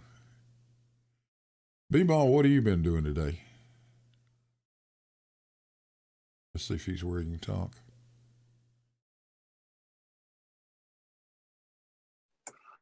Of course, we still haven't seen what Dean's little internet connector thing was, which looked quite interesting. He's gone, okay, he's not listening now. To socket on the back plate for RJ45 by the look of it. Yeah, it did. I didn't understand. Yeah, we never found out what that was clever. I mean, I think it was just a clever connector on the back. Yeah, looked like they swiveled and sort of, angled up, which they probably want to be anyway. If you, it looked like the endpoint of a USB connector to No, I think it was. I think as Alan was saying, it's RJ45. I think, but without the bare wire, it looked like you could stick the bare wire thing in there or something, and you didn't have to put a socket on it. You just shove it in, and then it does it all for you. Auto terminating. Oh right. I see. Probably. Alan knows all about it. Yeah, right, well, he's having that extension done in his house, isn't he? So I suppose he's got all sorts of kit lined at the moment. I don't know. Right. Looks like I might find out on Friday. What happens on Friday? I think that after all the time of us living mere minutes apart, I think we're actually going to meet. Oh right. Yeah. Didn't you try and have a meeting? Who was it? Was it you who tried to have a meeting at a cafe? It was, Mabbit, wasn't it? That was Mabbit. Yes. Right. Yes. Okay. There's a very famous cafe not far from here down the A5 called the Super Sausage because of the incredible flips it does, and it's a very well known motorbike cafe. He was taking his bike out for a spin, and he said, "Oh, I'll go to the Super Sausage." I said, "Oh, I'll get the bike out and go and meet you there." He said, "Oh, buy us a cup of tea then," because it turns out it shuts of an afternoon. So I said, "Look, I'll get there in time, buy you a cup of tea." Sat there waiting for the Herbert to turn up, and he'd gone to a cafe that's the other side of Toaster. That isn't the Super Sausage. Of course, I wasn't entirely a waste of time because I got chatting to a guy, and in the end I got rid of a motorbike that had been cluttering my garage up for years. But anyway, I got back home. He got back home. Both go back on Discord, and I think it was probably in Jem's channel. And I sort of said, "Well, where the fucking hell were you then?" He said, "Well, I was at the Super Sausage." You said, "You bloody weren't." But didn't it occur to you to use your phones to see where you were? Ask. I thought he was on his motorbike, so he's not going to be able to answer his phone, is he? When you're on the motorbike, it's one of the few times that you're actually isolated from it, and it's quite nice. Right, you just presumed he was actually in the process of travelling and you were there. Okay. Yeah, and eventually, you know, they were shutting the place up anyway. I got fed up waiting, and I thought, right, bollocks, I'm Well, going you're home. always waiting for people, aren't you, farmers? Yes, yes, Rumpus, I am. Yeah, You are. Well, it's a in good the job. dark. You've got such an even disposition. That's all I can say. Farmers, I can just say to people, farmers is very patient, he's very punctual, and he's very good about being in places when he needs to be there. Oh, you haven't seen me when I'm pissed off. Well, I've seen you moderately pissed off. And talking of which, Oh, God. no, just wondering, have we got a timeline yet?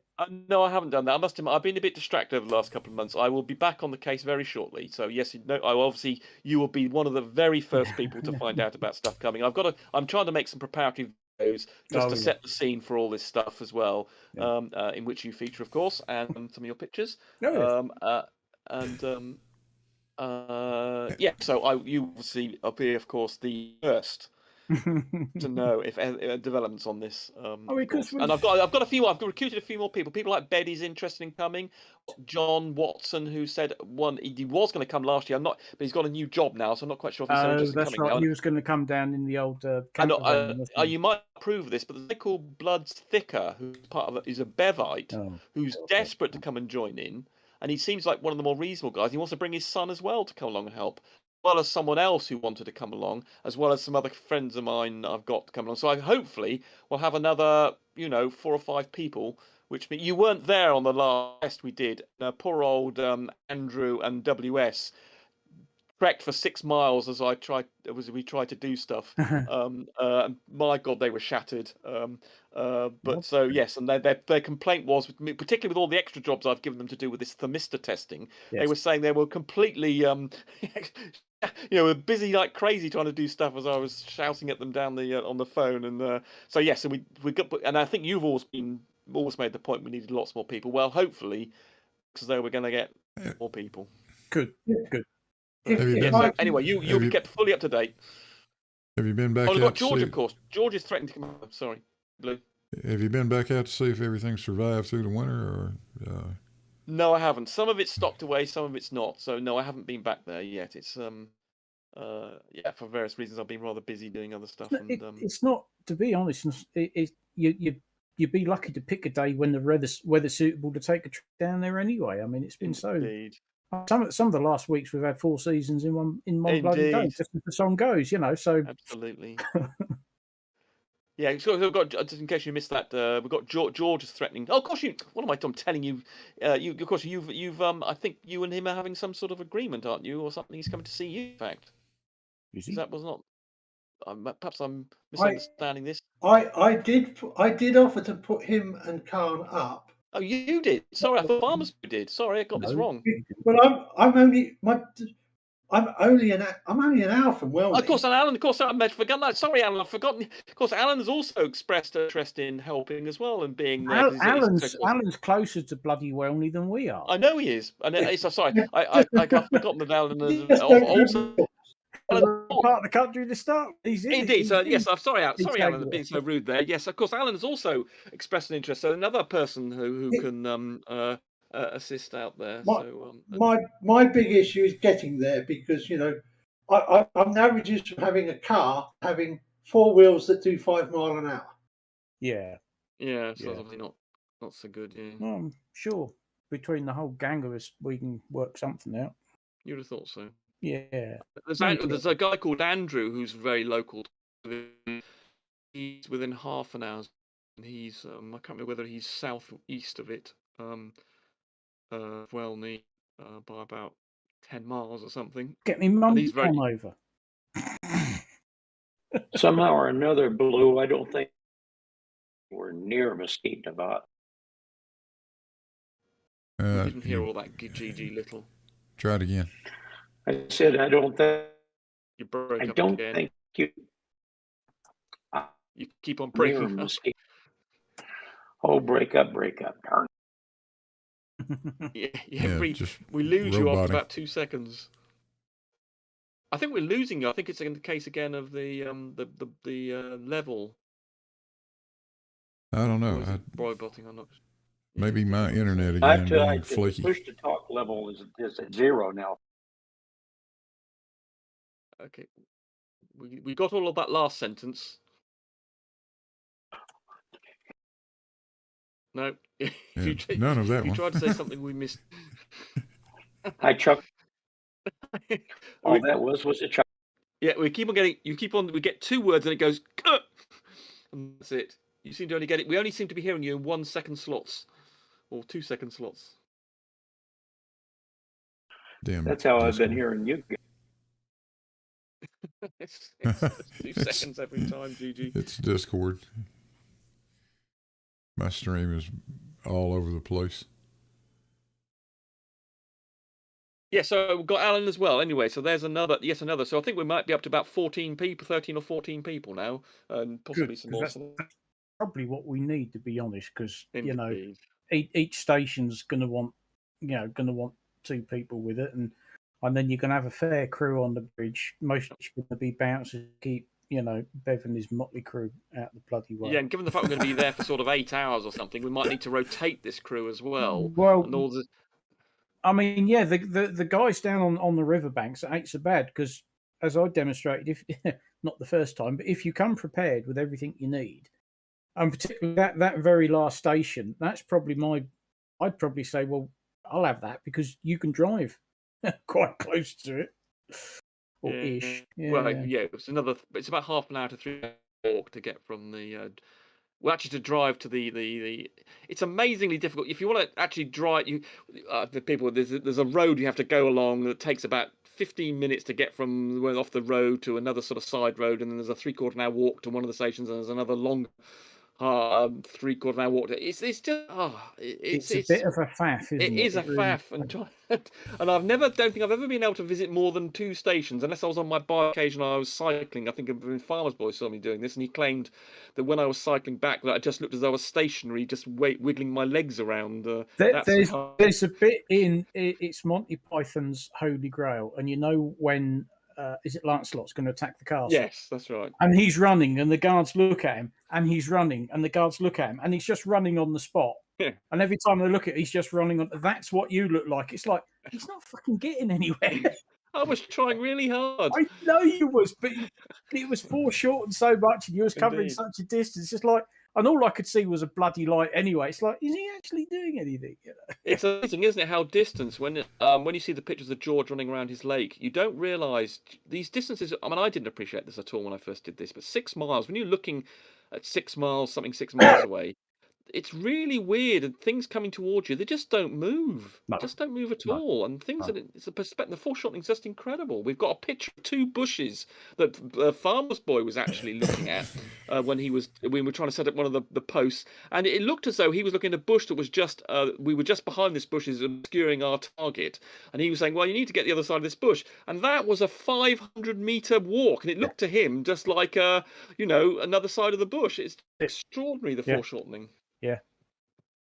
Yeah, it's very deceptive, and until because I think I walked down because it was like, well, that tree's in the way, and you said, walk down and have a look, and I just kept walking.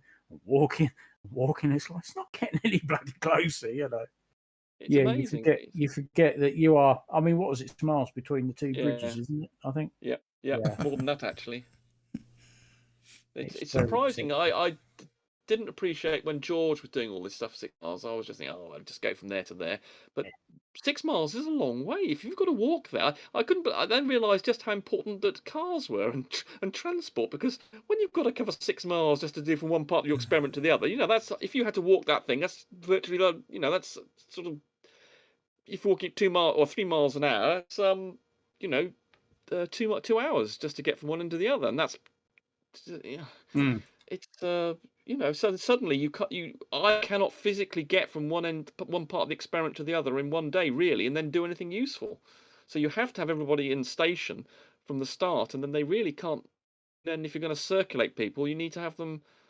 It's a major logistical exercise. And I had one guy actually I haven't spoken to, God, for a good 6 months now, who's helping out with is into logistics, and he was sort of saying how you try and organise this sort of thing, and it's a big job. Yeah. That was the nice part about doing Cavendish. I only had to walk about 5 feet. Yeah, but you have to do proper engineering though, Blue. You're like your level. You have to do proper precision engineering, whereas I'm just flinging a few ropes and things around, and Farmer's Boy just cracking up my posts and things, and we're pulling wires and things. Bloody great big plastic tubes with the timber inside, and dirty great big targets on the end. And the one time we decided to actually pull the bloody thing up is when the wind picks up. I mean, oh yeah, I So we're saw not doing that proper picture. engineering like you, Blue. I saw Oh, that yeah, picture. and it That just- was, yeah. Wind Then is a let's real raise thing. up, and it's like, yeah, it was. It's big. When you walk, when you're sort of half a mile from it, and you can still see it dot in the skyline. You think, God, that's a big thing. That's when it's when it's 20, 30 feet high, 25 feet high probably. It's with a sort of 6 target on it. You suddenly realise it's a big thingy. Yeah. It's a lot of effort. Yeah. But anyway, so yes, so farmers, you will of course you will get absolute first information. Obviously, Alan, I'll be telling as well, and anybody else who's. So do you approve of this thick as I think is it Bloods from Bev crew? Because if people like you, for instance, don't approve of any of them. I mean, I don't. I've said I would allow him to participate. I don't know if you've got any bad. If you've got any, you could veto him if you wanted to. I'm not going to impose. I mean, yeah, he is one of the Bev crew.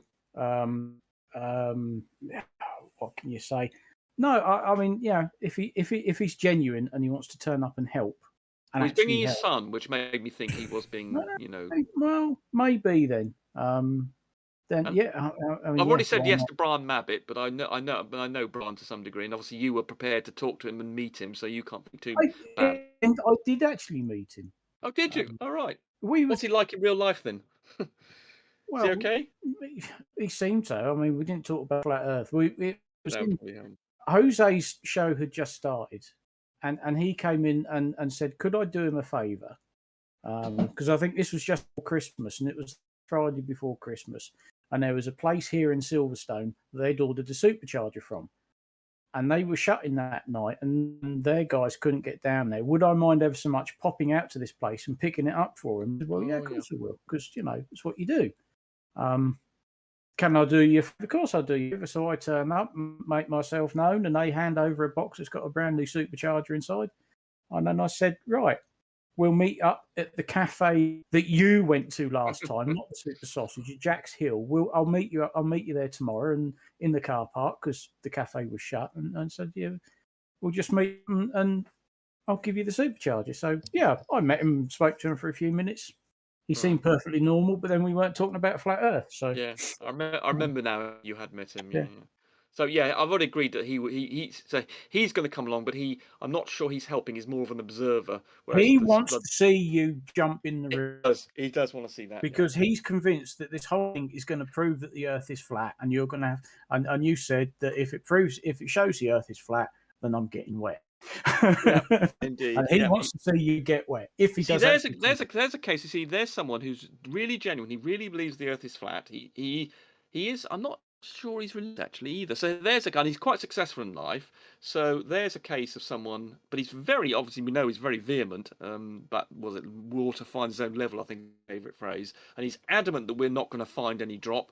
He's adamant that my experiment will show the Earth is flat and not curved. So yeah, so he's the sort of person that I'm to engage with, because he tries to engage with it. It obviously gets everything wrong, but at least he tries. He's acceptable to me. But I just wondered whether you knew anything about this blood sticker guy. I've actions with him. He seems a bit of a prat, to be honest. But if he's turning up with his son, he's obviously going to be able. You'd like, wouldn't you? Yeah. But, yeah. News. He seems perfectly normal. Sounds like what everyone says about a serial killer. Yeah, he seemed perfectly normal. I mean, I met his son as well. It was him and his son, and his son was driving. His son seems all right, but that's what they always say. Oh, he seemed pretty normal. Kept himself to himself.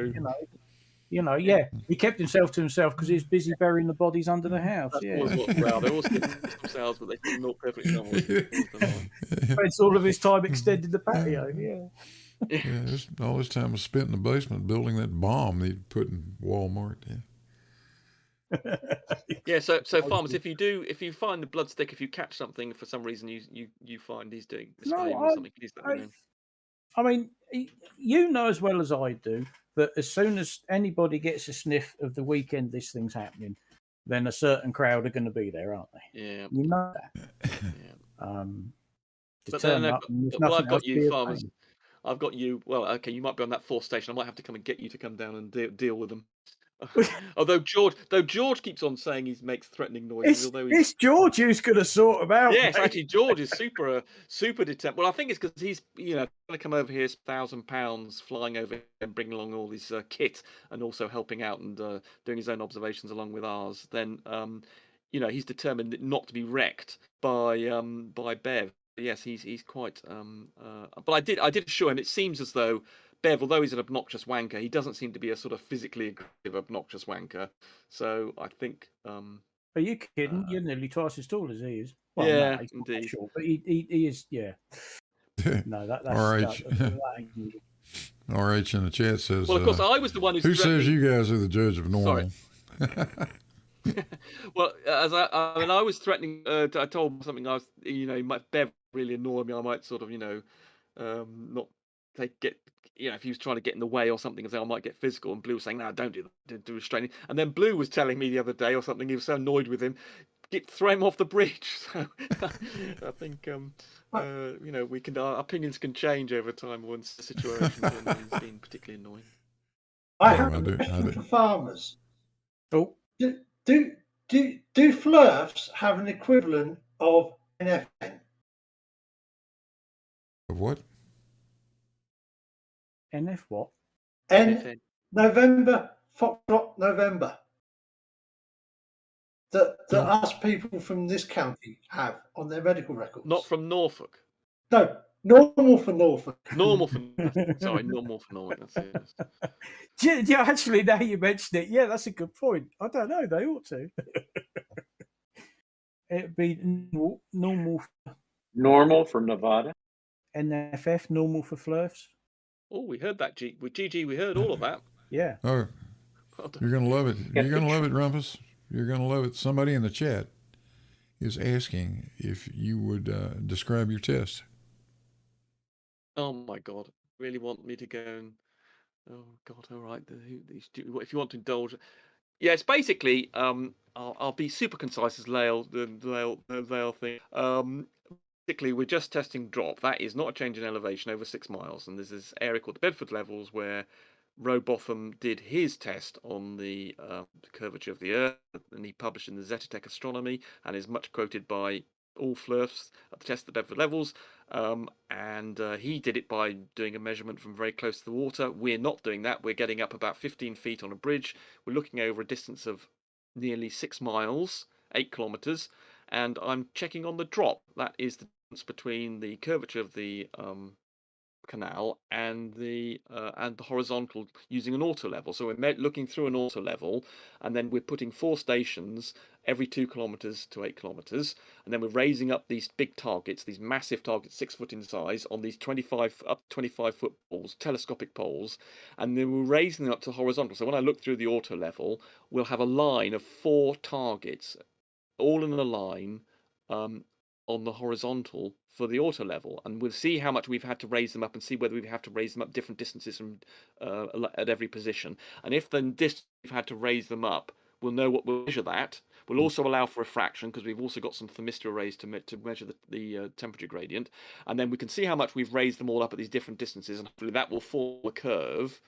And then from that we can work out the radius of the Earth. And then also I'll be doing all this live, so that live you'll be able to see people raising up these targets. You see a view through the auto level, and you'll be able to see how much, and you'll have several shots. You'll have some live shots of people at the targets raising them up at these 25-foot posts.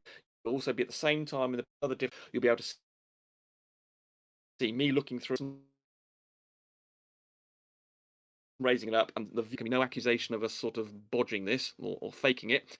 And then we'll see. Hopefully that will then form a from that amount we've had to raise it up. So I say it's from along this bank we have to raise it up. It's a 16-foot 17-foot drop, but we have got an extra distance to cover because we're on the top of this 15-foot bridge, and we're on a bank raising up these 20-foot, 5-foot posts. And if we get them all in line, we can measure at the radius of the Earth and demonstrate the curvature exists. And hopefully this will all be live and be totally and utterly compelling. And if it doesn't work, then I've promised Mabbott that I will jump in the river and in my swimming trunks. But he's determined it'll all fail. And it looks as though Bevan's and his crew are going to turn up to supervise all this, and they're also going to do an experiment of their own with this strange segmented water level test thingy. And I'm also going to be presenting on the same day lots of videos that I've prepared on the subject, so that every 50 minutes or something I'll be doing a 10-minute video interleave of that. So I'm hoping to make it a sort of major media event, and I've got the local paper also engaged with it, taking an interest. And I might even try and get the TV involved as well. But of course, there we go. one of the salient points about this whole thing being live is going to be on YouTube, where anybody can watch it, and not in somebody's private Discord server. Yes. Right. And what's more, the idea is we'll respond to any requests. So something like some flat something can say, look, that raise up more the 8-kilometer target or something, or do this, or allow for that, or you haven't allowed for this thing, and we can respond live. So that's the reason for doing it live, is that we can respond to people's requests or criticisms, and then or answer them live, respond to them, do something physical live. And it's all in a very nice environment. There's a pub just a few hundred yards away that Farmer's Boy is familiar with, and so it'll all be hopefully very nice. And hopefully I'll take lots of pictures of the people and go through them all marvelous. I mean, I've already done a document that Farmer's Boy hasn't seen yet, which is sort of presenting it, which I credit people like Farmers, who's been absolutely critical to this, and WS, who's been absolutely fantastic as well, and George has been helping me online. So I've got a whole sort of set of people. I'll be taking videos of them, and some people don't want to be on video, like WS, others. So hopefully it'll be a sort of major media event in which I've got lots of prepared videos, and it'll hopefully be a lot of fun and compelling, and respond to flat earthers. So I'm hoping it happens sometime. I don't know. Mate, go ahead. No, just Exabular in the chat was the one that asked the question, and he said, "Oh wow, I wasn't expecting this much explanation." That was the concise version, Jesus Christ. Yeah. Where he started. What do you expect when you ask the question? Yeah, you ask you ask a question 10%. to rumpus, for God's sakes. I mean, yeah, that was super mega bloody goddamn. You set me off. I've got hours of videos to put together for this. Yeah. And if you do, and if you don't. Well, yeah. Citizen 9, lift your target way above your head. Oh, don't you worry. Targets, they do go up. Yeah, they are big. Yes, I mean, Farmers took a very excellent picture that Blue was into, which is in the wind, and this 6 foot. Imagine a 6 foot by 6 foot target is a big thing. I can tell you, when you've got a big cross on it and things, and hauling that around, just getting that 6 foot by 6 foot target to the place was a struggle. Particularly when farmers, I don't know, farmers I'm objecting, and we used to walk on the first day when I didn't quite work out the best way of getting to there. Poor old farmers and I were hauling this 1 big piece 4x2 inside, which is about 20 feet long inside another thing.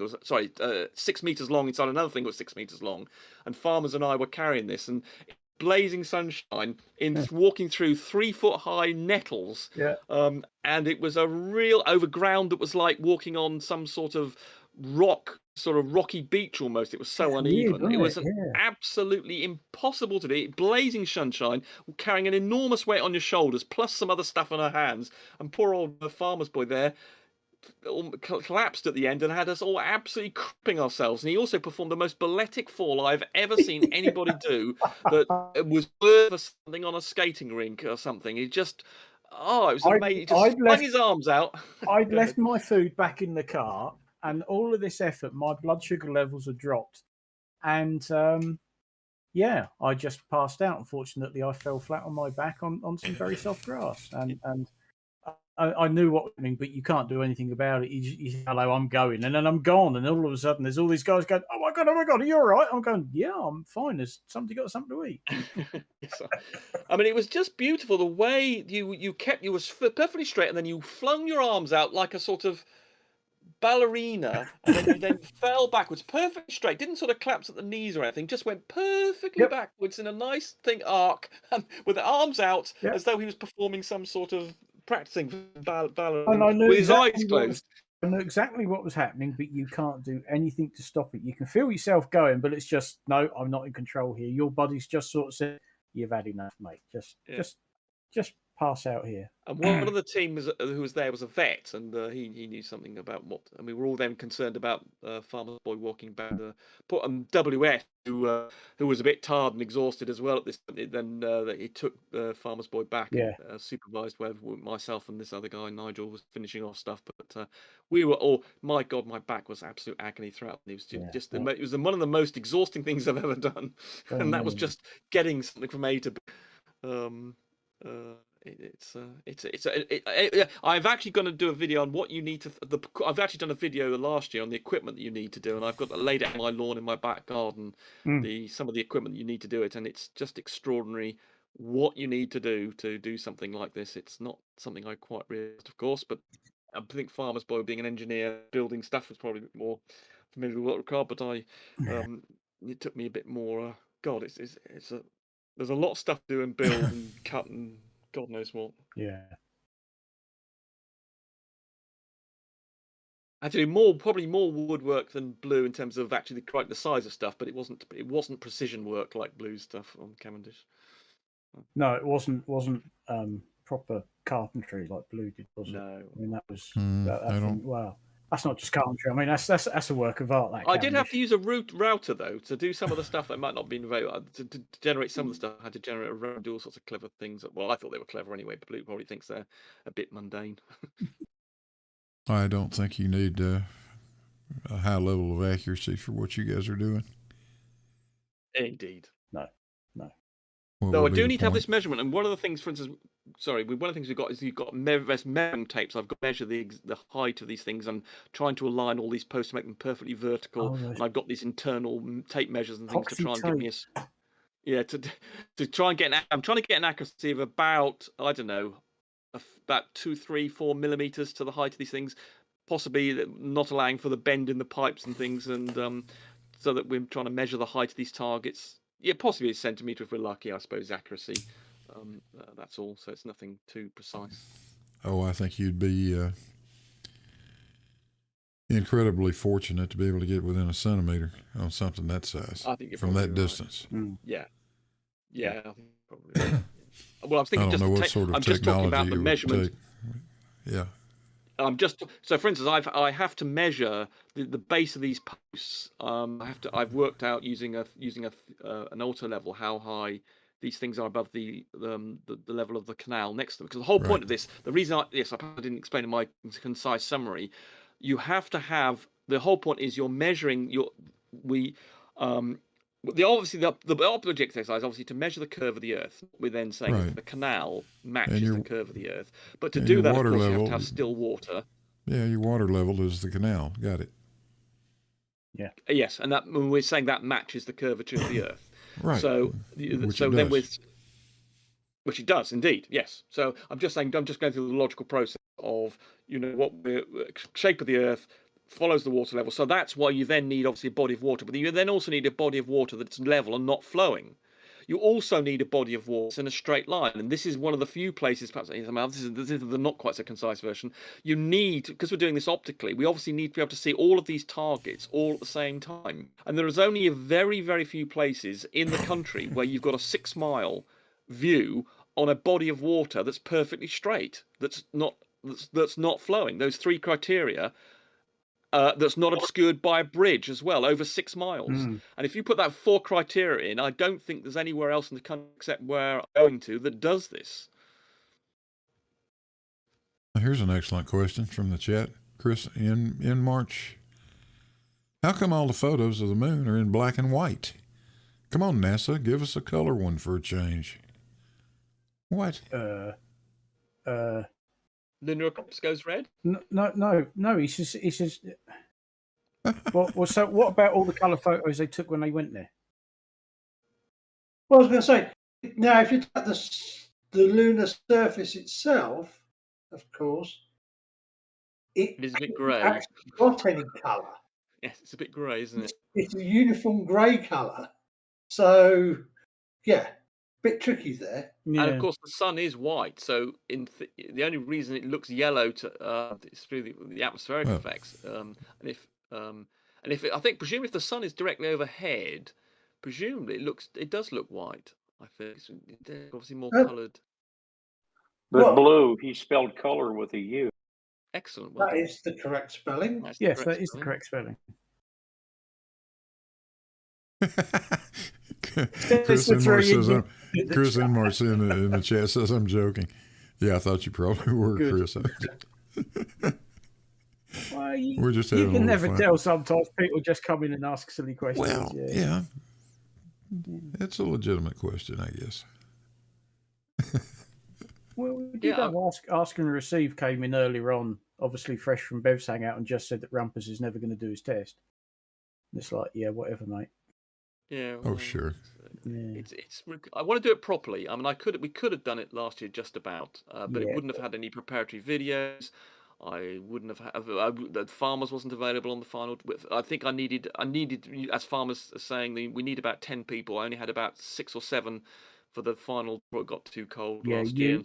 And that was it. And we pretty much ran out of time, didn't we? And then the Yeah. clocks changed, and the weather wasn't with us, and it's just like, yeah, let's leave it until next year, you know. Indeed, in fact, the day when we did finally try and take a picture, it was just misty. And in fact, that of course the day that Farmers was there with me and Bev turned up, it was the most misty day, even though it was a perfectly reasonable date scene. When you actually looked through optics at something at the thing, it was absolutely impossible. So when Bev turned up, he couldn't see a sausage down there, even with his infrared camera thingy.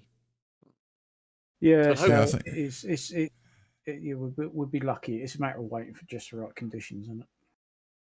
Well, I think until you go out and try to pull Unfortunately. off a thing like this, you don't realize how much is involved and how difficult it is to do these things.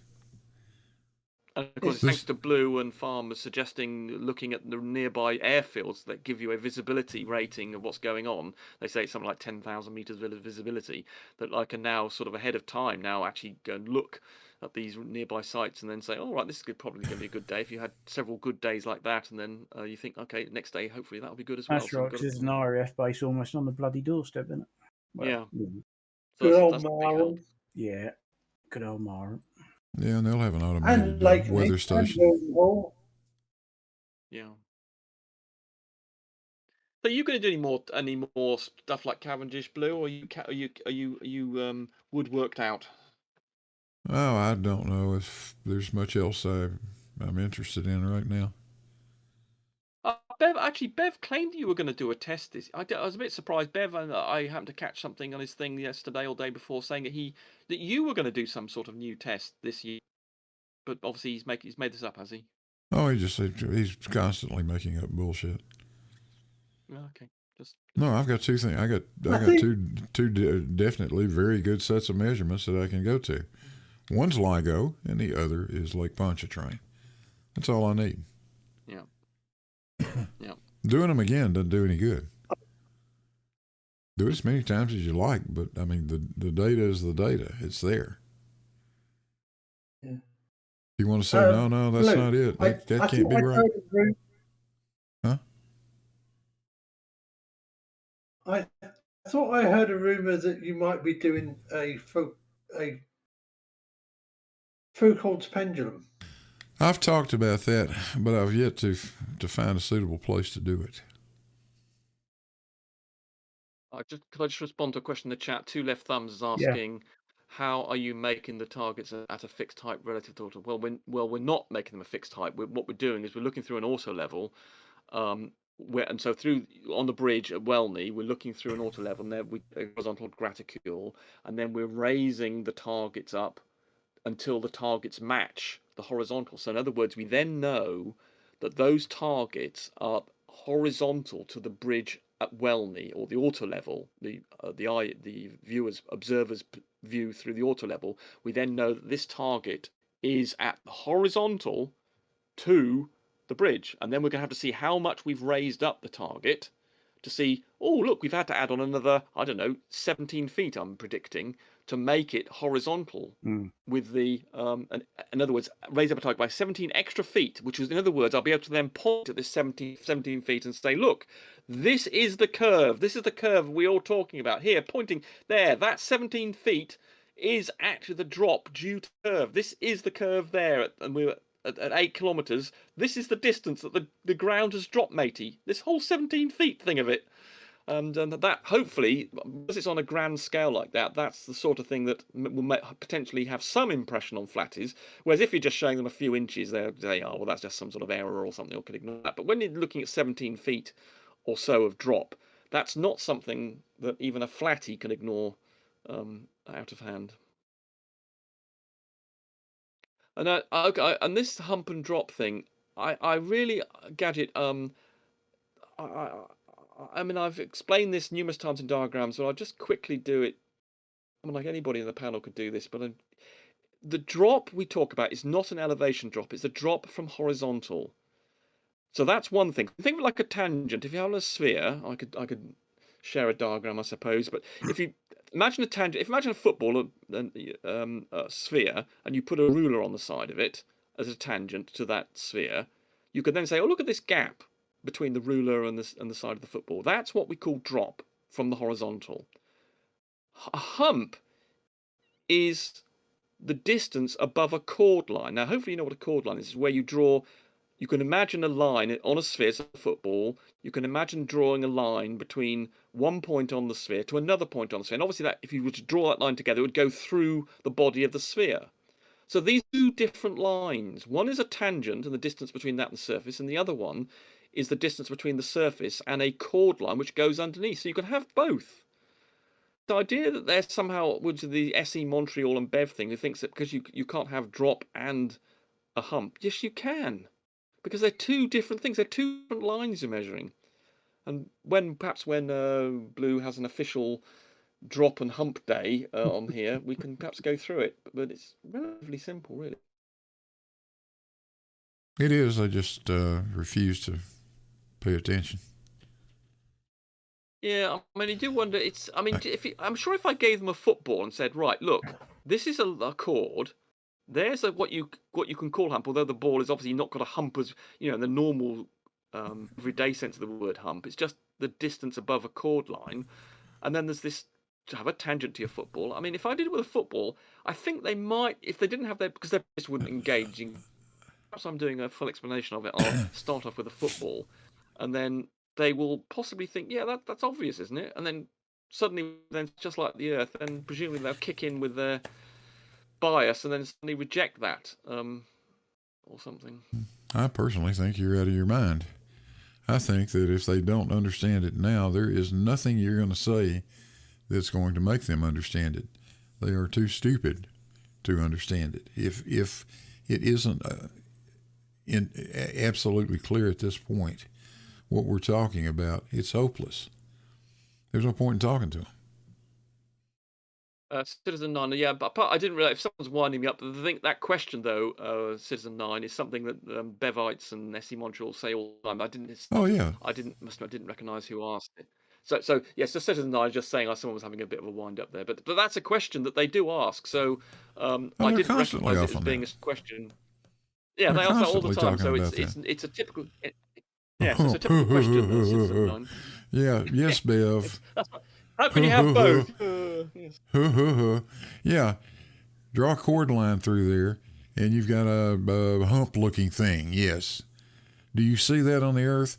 Hell no. You're always standing on top of it. Every point on the surface. Jesus. Yeah, I mean, it's incredible, isn't it? I mean, the thing is not just Bev. I mean, SE Montreal repeats this, and I think all of them do on the Bev thing. And so, yeah, and same thing, not so much on Oakley's thing, but they do say that how can you have both? And it's because they're two different lines, they're two different things. I mean, it's really. And that sort of lends credence to your point of view. They do understand it, but I think there's somehow there's some stupidity there that I'm missing. Some don't. I will agree. Some do not, and SE is one of them. SE's got the intelligence of toenail fungus, basically. Yeah, of course, QE goes a lot. Of course, QE has done you did a video, did you not, on QE's what's he called, some equivalent of the twin paradox, where he Yeah. had two people, and then QE drew two curves because going down there was an abyss, exactly repeating the SE Montreal line. Yeah. And you did a video on it. I mean, and you Yeah. think, Jesus Christ! You see, there's an example. You see, It might where help if you put the wouldn't two be people on saying the that same if they damn were planet. sensible. Yeah. Yeah. So they really are that stupid. I think. Yeah. Gullible. What? I don't think. I think they just make. I mean, it's not like QE. I think he heard SE Montreal offer this up, and then he thought about it and thought, yeah, there must be a big. The globe model is suggesting a big valley between two people. If it's going to curve away from you, and then it must do this. There must be a big valley, an abyss between any two people.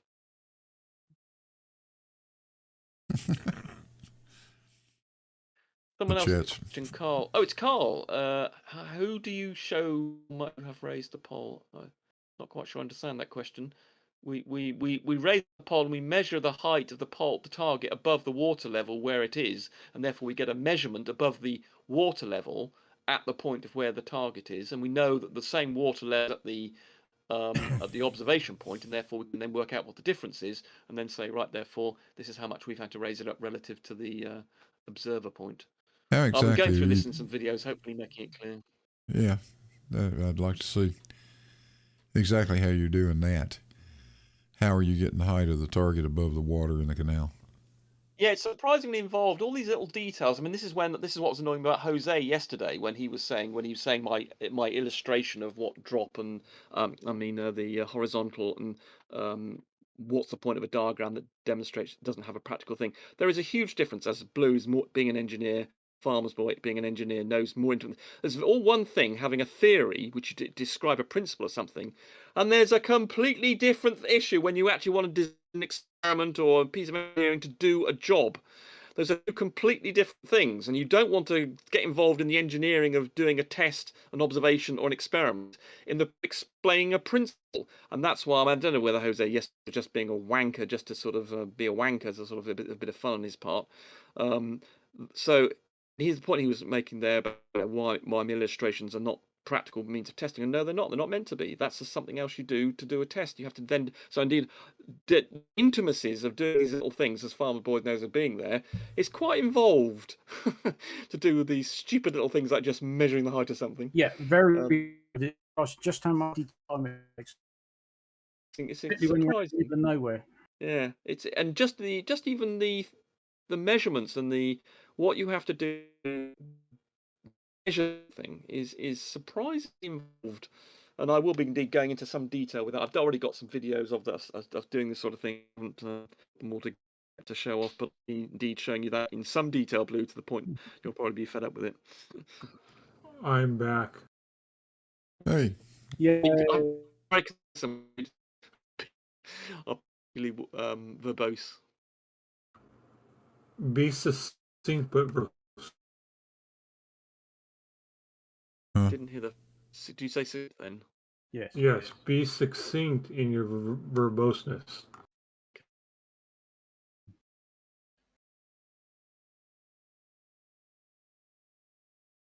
Yeah. So anyway, there's I don't know whether today just trying to be. If he's pretending to be an ignorant wanker, well, okay, I'm afraid pretending ignorant wanker is very little different in my actually being an ignorant wanker, and I'm not as tolerant as Farmer's Boy and Blue is to someone behaving like that. I suspect, in his words, he was trolling.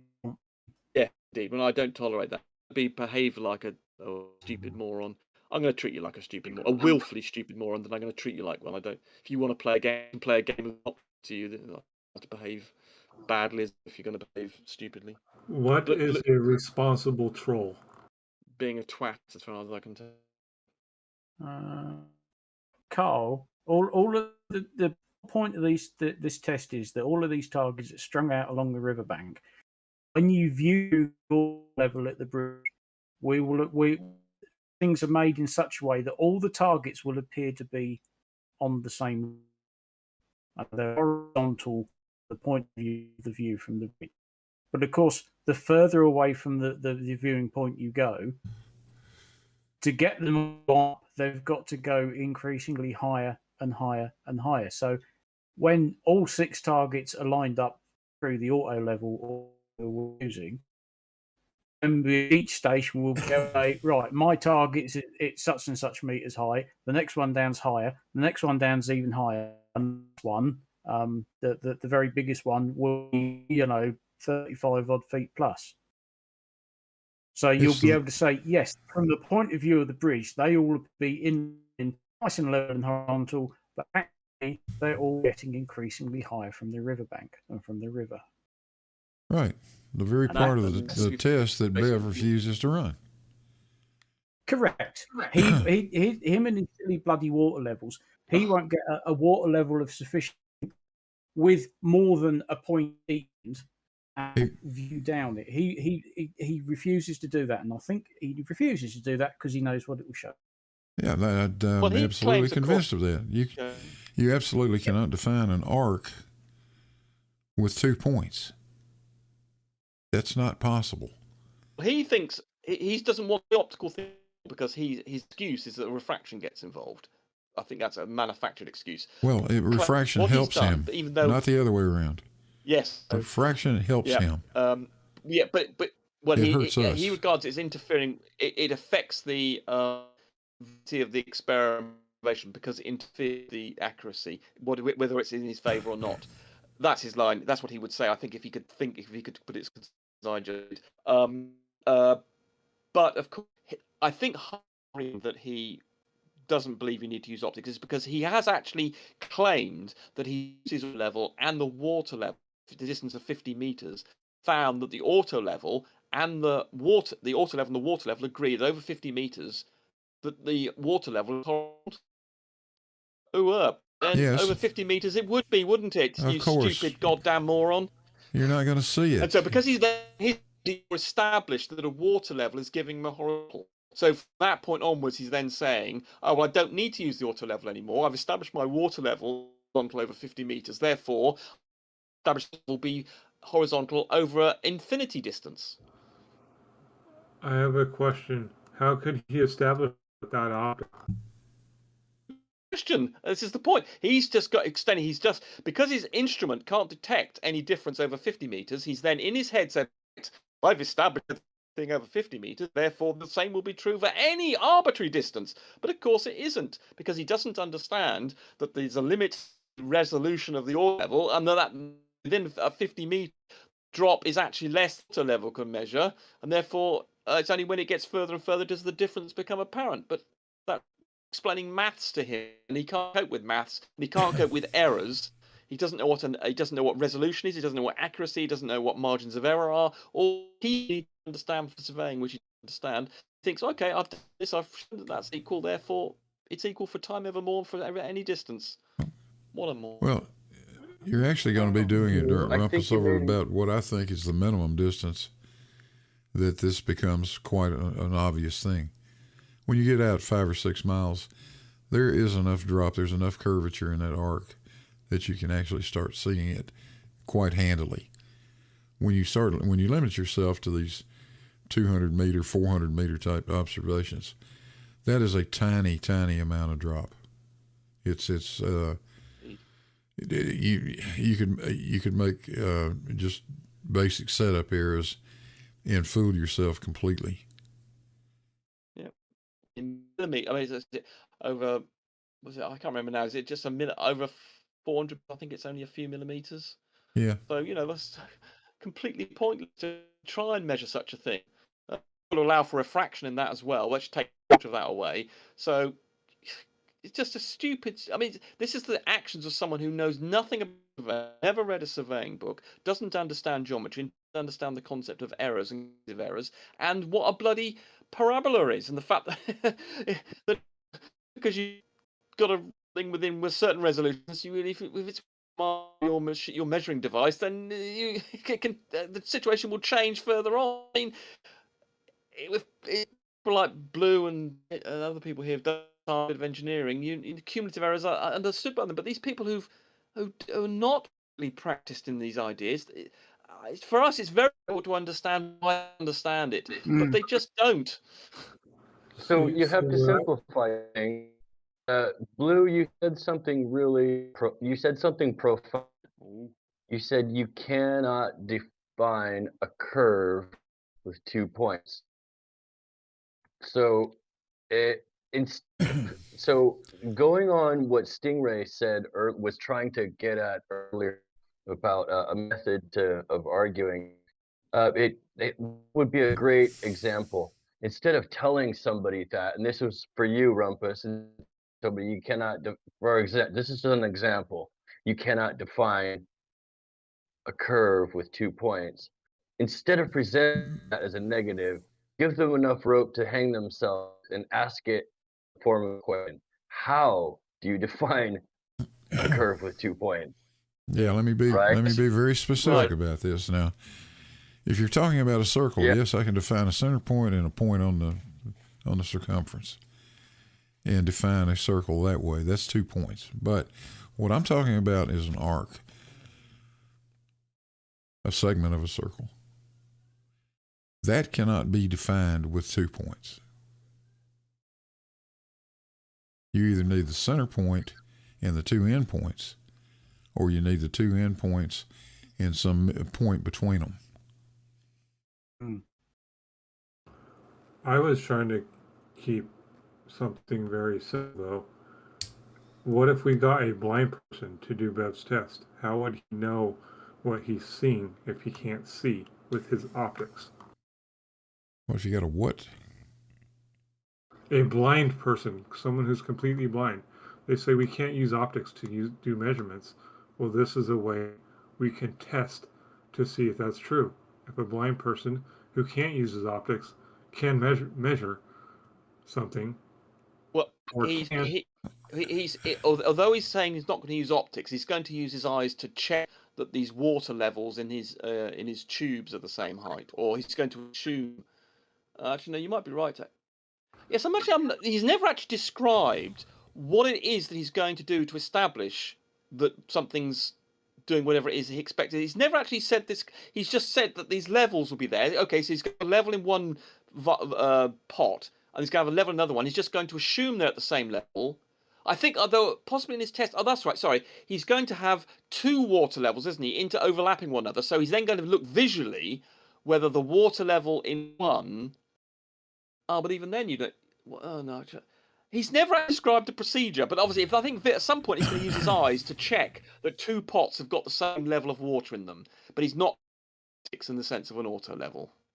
So it's like you can't be blind to do what he's doing.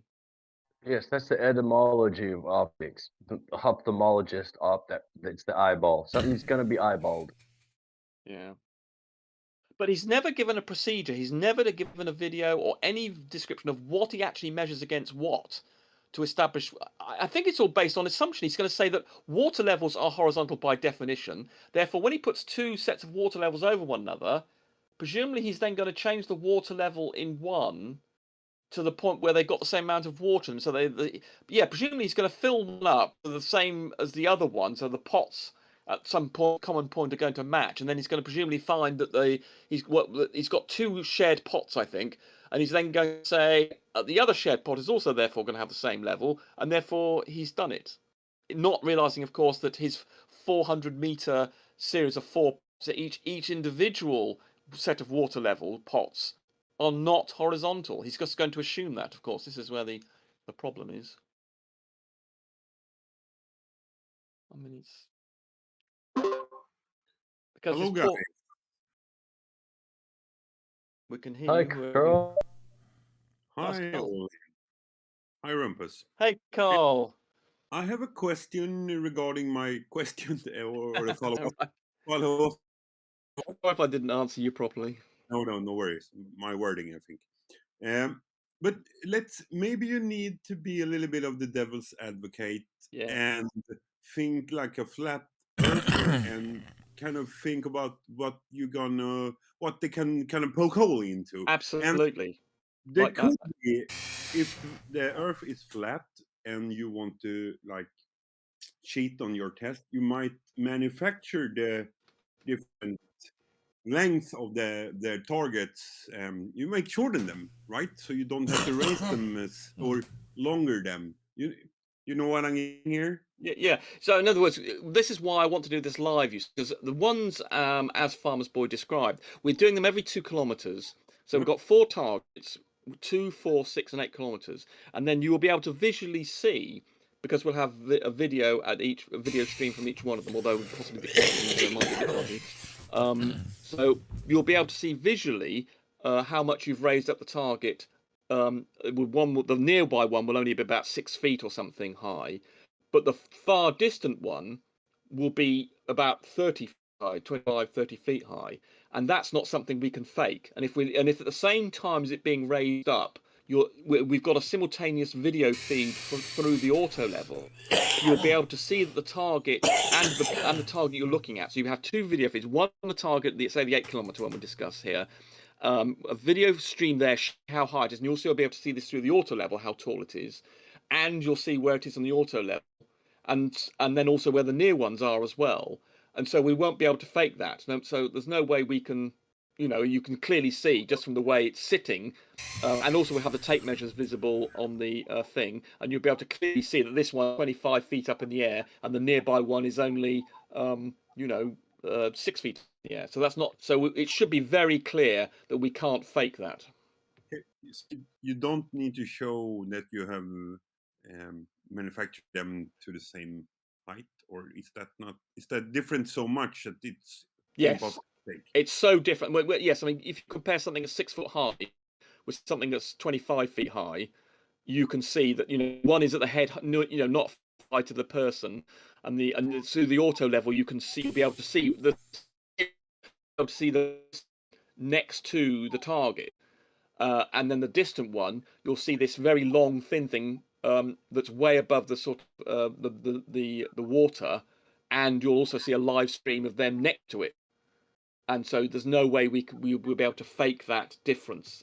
Qualitatively, without even needing to see the figures, you'll be able to see that they are not the same height. Okay, that's good. It's really good. Yeah, Carl, you were the one who offered me logistic advice, wasn't it? As I remember, I've forgotten. I haven't spoken to you. Yeah, brilliant. Okay, yeah, I'll be getting back to you on that. Yeah, you're being very help pointing out some logistical problems, and yeah, it has been a logistic nightmare. And just getting all the people. I think you were also pointing the personnel issues as also being important, and as Farmer's Boy pointed out, we needed lots of people. Yes. Well, I don't think we can have too many people, to be honest. I think you're probably right. Yes, I mean, good night. I found a huge problem, as Carl will no doubt understand, just trying to get all the job sorted. And there were sometimes we had something like 6, 7 people trying to organise things and just trying to come up with a list of jobs to do, and also getting the tools, because this is such a pain to walk to. Yeah. And we all have to carry these tools. My God, I had to be absolutely ruthless about getting the exact list of tools that we needed for doing anything. And fortunately I managed to right every time, but Jesus, it was close on a number of occasions where we nearly didn't have the tools right. And just organising that, and then going, right, we're going to walk over here, you're going to walk over there, and it takes 2 hours, to get from B and then do something, and then another sort of hour to actually do anything useful there. Those sorts of issues were my biggest challenge, actually, as well as doing some of the bit of the woodworking. But that was actually more difficult, and then having to deal with something like not keeping Farmer's Boy happy, and of course I had to abandon Farmer's Boy for about 2 hours on one occasion in the dark, and he was still next to me when I got back to him. Fortunately, because he'd been playing on his little phone, looking at the stars and things. I've got the Google Sky app open because I could see these bright lights, and I thought, yeah, they look like planets. I'd clocked Venus over to one side. I was looking at these other ones, and so of course I'm sitting there going, "Oh, that's Saturn, that's Mars." Because of course, out there in the middle of nowhere, there's no light pollution, and it was a clear night, and you see everything. It's fantastic. So, yeah, I'd got my phone, which has also got a Kindle app on, and I'd got a power bank in case my battery was getting too low. So I thought, well, I'm okay, I'm taken care of. But you're sitting out in the dark by the river, miles from anywhere. Thinking, miles. Where's Rumpus? Because he needs to get back here, because it took 2 of us to get the bloody thing back down again. Yeah, so Carl probably wouldn't have approved the fact that I abandoned you for 2 hours in the dark, and then had to come and find you with a torch and then left Look, you with your own had devices. I got that pissed off, I could walk to my own car and buggered off. You know. It'd been quite a challenge though. Walking along that route in complete darkness would have been difficult, wouldn't it? Actually, that it was not easy to walk along that thing, even with a torch. Yeah, it's not easy, but we'll see what state it's in this year. Yeah, I mean, yeah, no doubt you would have got there eventually, but I'm no doubt the next time I saw you, I'd have suffered for it. So, had you had to do that, so. No. I'm not addictive. But anyway, so Farmer's Boy was in a remarkably good mood when I left him alone for 2 hours because I'd left him and then gone off, and I'd had to chase around, and I then dropped the bloody camera, and I then lost a bloody thing temporarily, which didn't help me. And I was then had about 10 minutes of large daylight, which I was trying to catch up, but I missed it just slightly because I didn't have the right fitting on my observation. And then I had to chase back to Farmers. But anyway, the great thing was he then showed me on his app the where was it, Jupiter and Saturn or something? Was it Jupiter and Saturn? Yeah, something like that. Which is just fantastic. I think it was Jupiter and Saturn, and I'd never actually bothered around to because there's so zero pollution. The air was perfectly still. It was like sitting in a warm bath of air. Yeah. And then farmers are saying, "Look over there and there in the like these marvelously bright sources of light," and there it was, Jupiter and Saturn in the sky. And I've never really bothered to make an effort to look at it before, and it was fantastic. Well, no, I haven't, because I was sat there twiddling my thumbs, and I'm looking up at the sky and thinking, well, what are they then? You know, I thought, hang on a minute, let's get the app open. I mean, you can understand why ancient times they were interested in these things that were moving around, and they knew about them because they're so bloody visible. If you don't really light pollution, these things are really quite bright. You can know why they were very interested in them from ancient times. And that just these days we just don't look. You know, in modern times you just don't tend to go outside in the dark and lie down and look at the sky. Well, do you know now? The app for the ISS. If it's a clear night and the app pings and it says, "Oh, it's a -2 sighting," I think I won't bother because I'll just wait, because I've seen it so many times. I just wait until it's like really bright, like a -4, and I think, "Oh yeah, I might actually go out and watch that for a few minutes." You know. Yeah, you get a bit blasé about it after. Indeed, I've seen it about 4 times and decided I think I've seen that white blob move quite quickly enough times now. Yeah, exactly. When I get a camera, I try and do an astronomy live at some stage and get Wolfie's that there's a sky telescope 125 with a 1.5 meter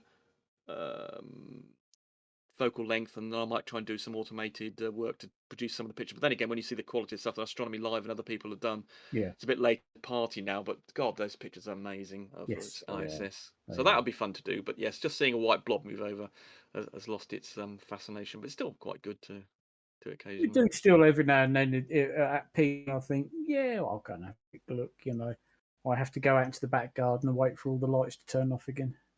And probably Carl would also criticise me. On one occasion, I had to walk back in the dark along a wet road, wet track, because I was left because this was after Farmer's Boy incident, and when the evenings was going about 7 o'clock, we were losing the light, and I had to walk back in half an hour, and I just allowed myself just enough time to. I was doing this measurement of the height that Blue was talking about, and I needed to do this measurement of the base of the posts.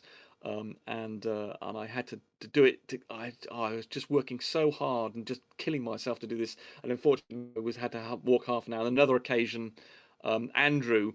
Oh, that's right. In fact, the same night that I left Farmer's Boy, Andrew was at another station. Yes. As well, and he said to walk back in the dark over this ground was one of the scariest things he's ever done. And he's struggling like crazy, and I did feel really guilty about him actually, because he torch. I didn't go and collect him. I collected Farmer's Boy instead, and I did feel a bit. But fortunately, Andrew's such a nice guy. This guy is a local guy who's part of the. He's so nice. He would complain about it, although he did say last time afterwards that he did suffer a bit. But he's such a nice guy. I got really fortunate with the people who are involved in this project. He's such a nice guy. He didn't complain at all the fact that I'd abandoned him. And he had to make this really rather treacherous walk for half an hour in complete darkness through puddles and over rough ground.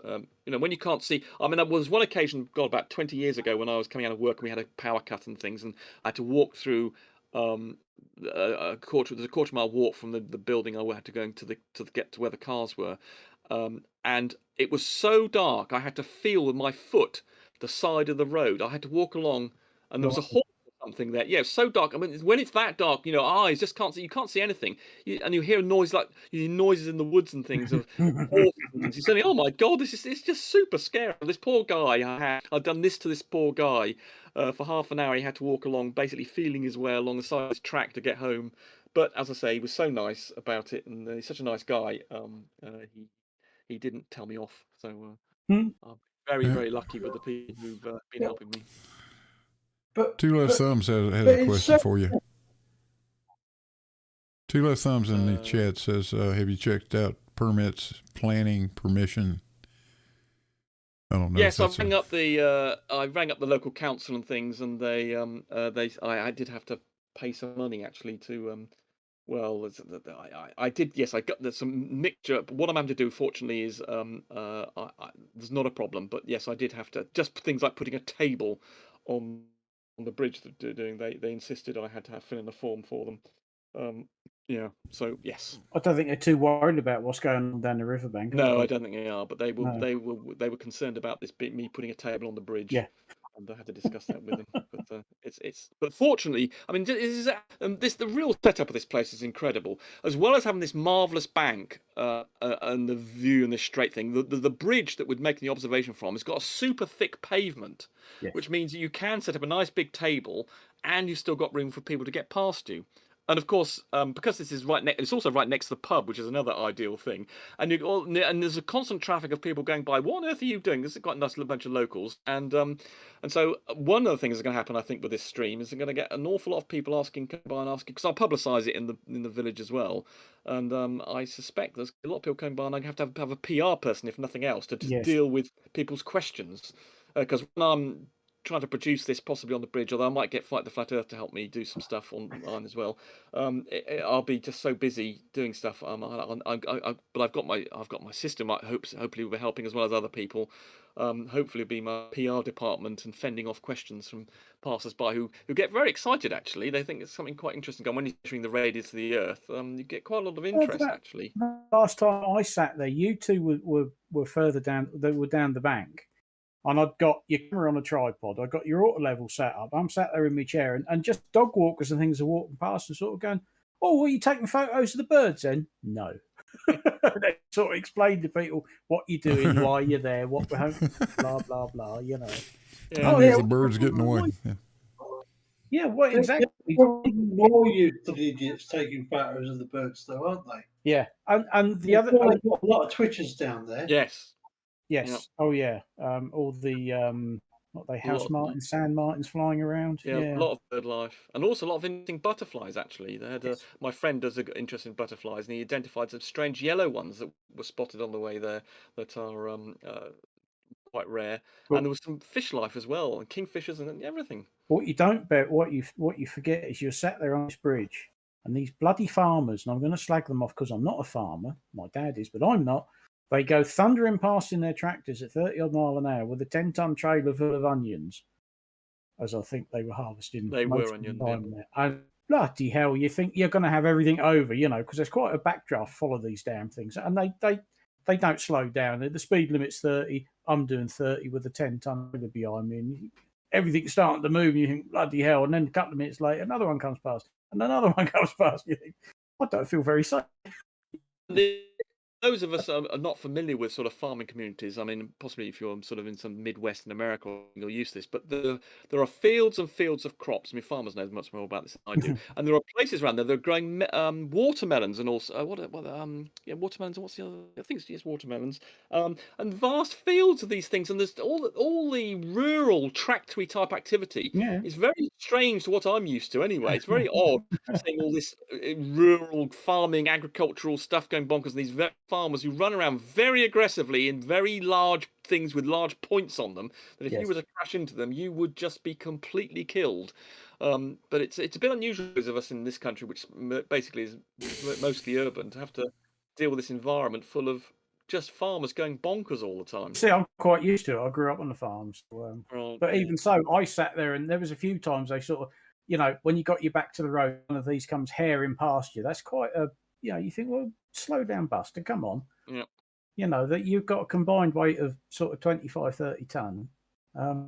It's amazing how many onions you can that when you get a lot of onions together, they're quite intimidating. I've been intimidated by a thing with onions. It's that they are scary things. I can tell people personally. They are. Acre after acre of onions. I Potatoes. must live in a much nicer part of the country because whenever I'm there on the country lanes, the guys in the tractors actually slow down. No, these buggers were terrorising around all Yeah. over the place. They got no time to wait for anyone. You know. Absolutely, you get the impression they've got places to be. These people. Yep. Well, They've got onions to collect. half the problem is because if he's just gone off with a full trailer, there's another guy with an empty trailer waiting to fill up, and you've got to go off, empty your trailer, and get back again. Because matey boy who's doing the harvesting, don't want to stop. As two left thumbs is saying, I'm describing the Fenland. Indeed, that's what they Yes. seem to be like down there. Yes. It's very different to the rest of the country, from my feeling. Very, very different. Well, Very I mean, strange. obviously, I grew up on the edge of the fence, so I feel well at home there. Yeah. But the fence can be a scary place. Yeah. I mean, I was doing my research and going around trying to find a location. This was early last year, for this particular. I needed a 6 mile stretch of straight thing, and I went to many places before I settled on the Bedford Levels, and I came across all these strange little school kids, and well, not older school kids, sort of underneath bridges, having a sort of whale of a time by themselves. And I get the impression that basically the younger generation around there just can just get out of their house because there's no. Just go off into the countryside, go and find some bridge to go and hide under, and then just do their own thing. It's just quite a. it's a bit Wild West out there, basically. Yes. Wild East. Wild East, sorry, yes, Yeah. Wild East, yeah, good one, yeah, Wild East. It's very different to. So they just music was blaring away. They're having a sort of drinking. It's like where I was going, I was finding all these youngsters sort of basically drunken parties while I was going into bridge, getting off. Okay, right. What else are they going to do? I don't know, but I suppose I did a bit of that when I was their age. But they're surprising the number of people, and they're all fishing. It's a sort of combined fishing, drinking, partying, music event wherever I went. Go past a bridge, get on there, get my kit out to see whether see if I can see a 6 mile stretch. Invariably, there'll be a goddamn bloody bridge 3 miles away, just where I didn't want it in the way.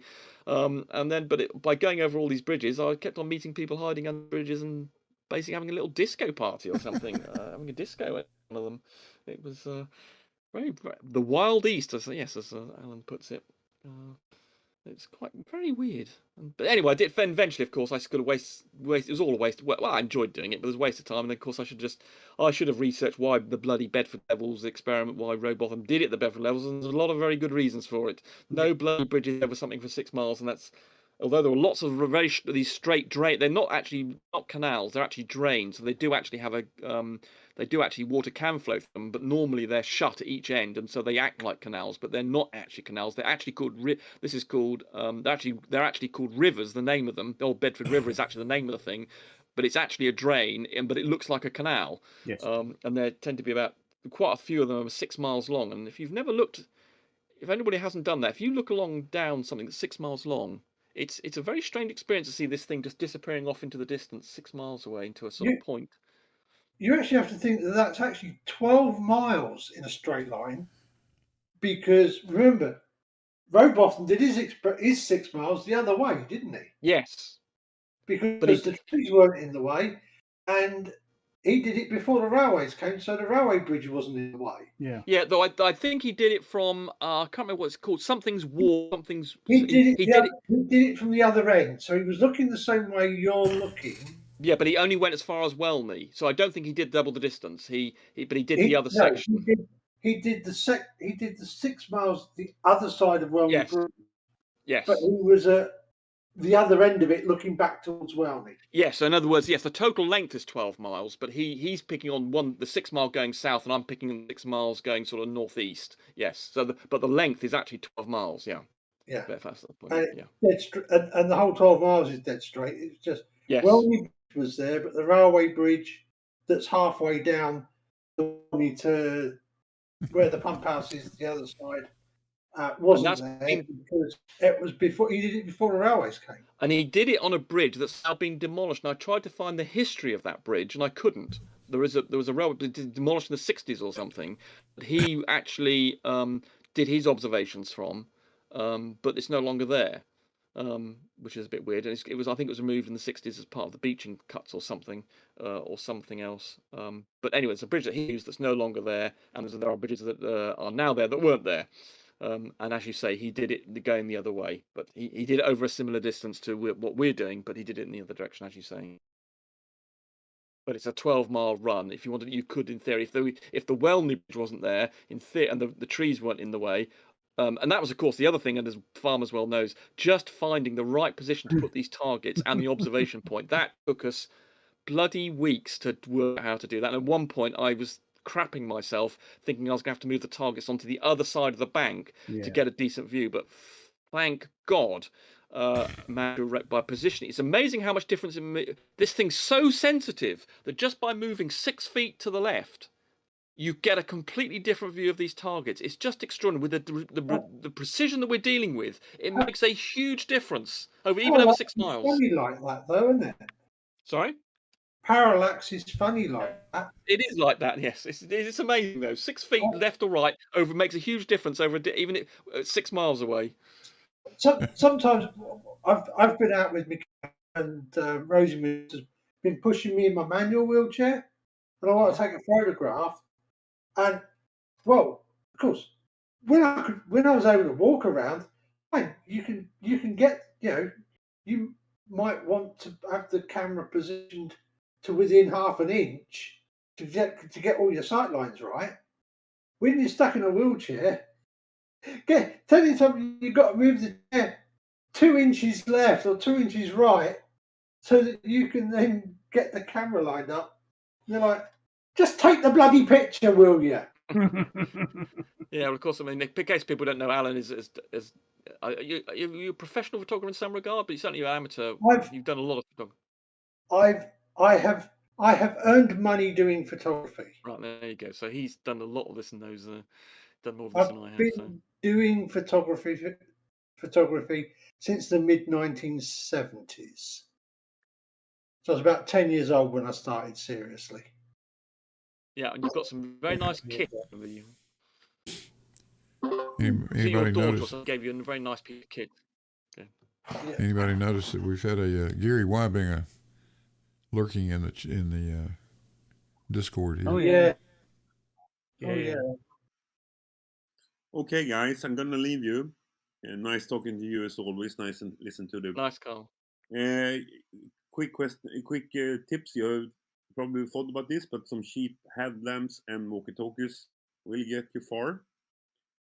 If you don't have that, and good luck with your tests, sir. Carl, I'll be keeping you up to date, Carl, because you have been providing me. So, yeah, I'll be getting back to you. Don't worry.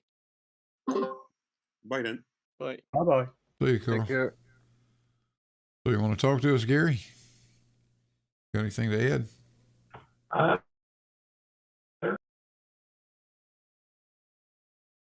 don't hear Gary. Right. Actually, I'm probably going to do the same thing because it's getting late here. Me too. So yeah, I've also taken over. I've taken over again. So but back to my. Yeah, I don't use. No. You seem to have a habit. Sorry, Blue. Blue, if you want me to shut up, you just tell me, and I'll just shut up.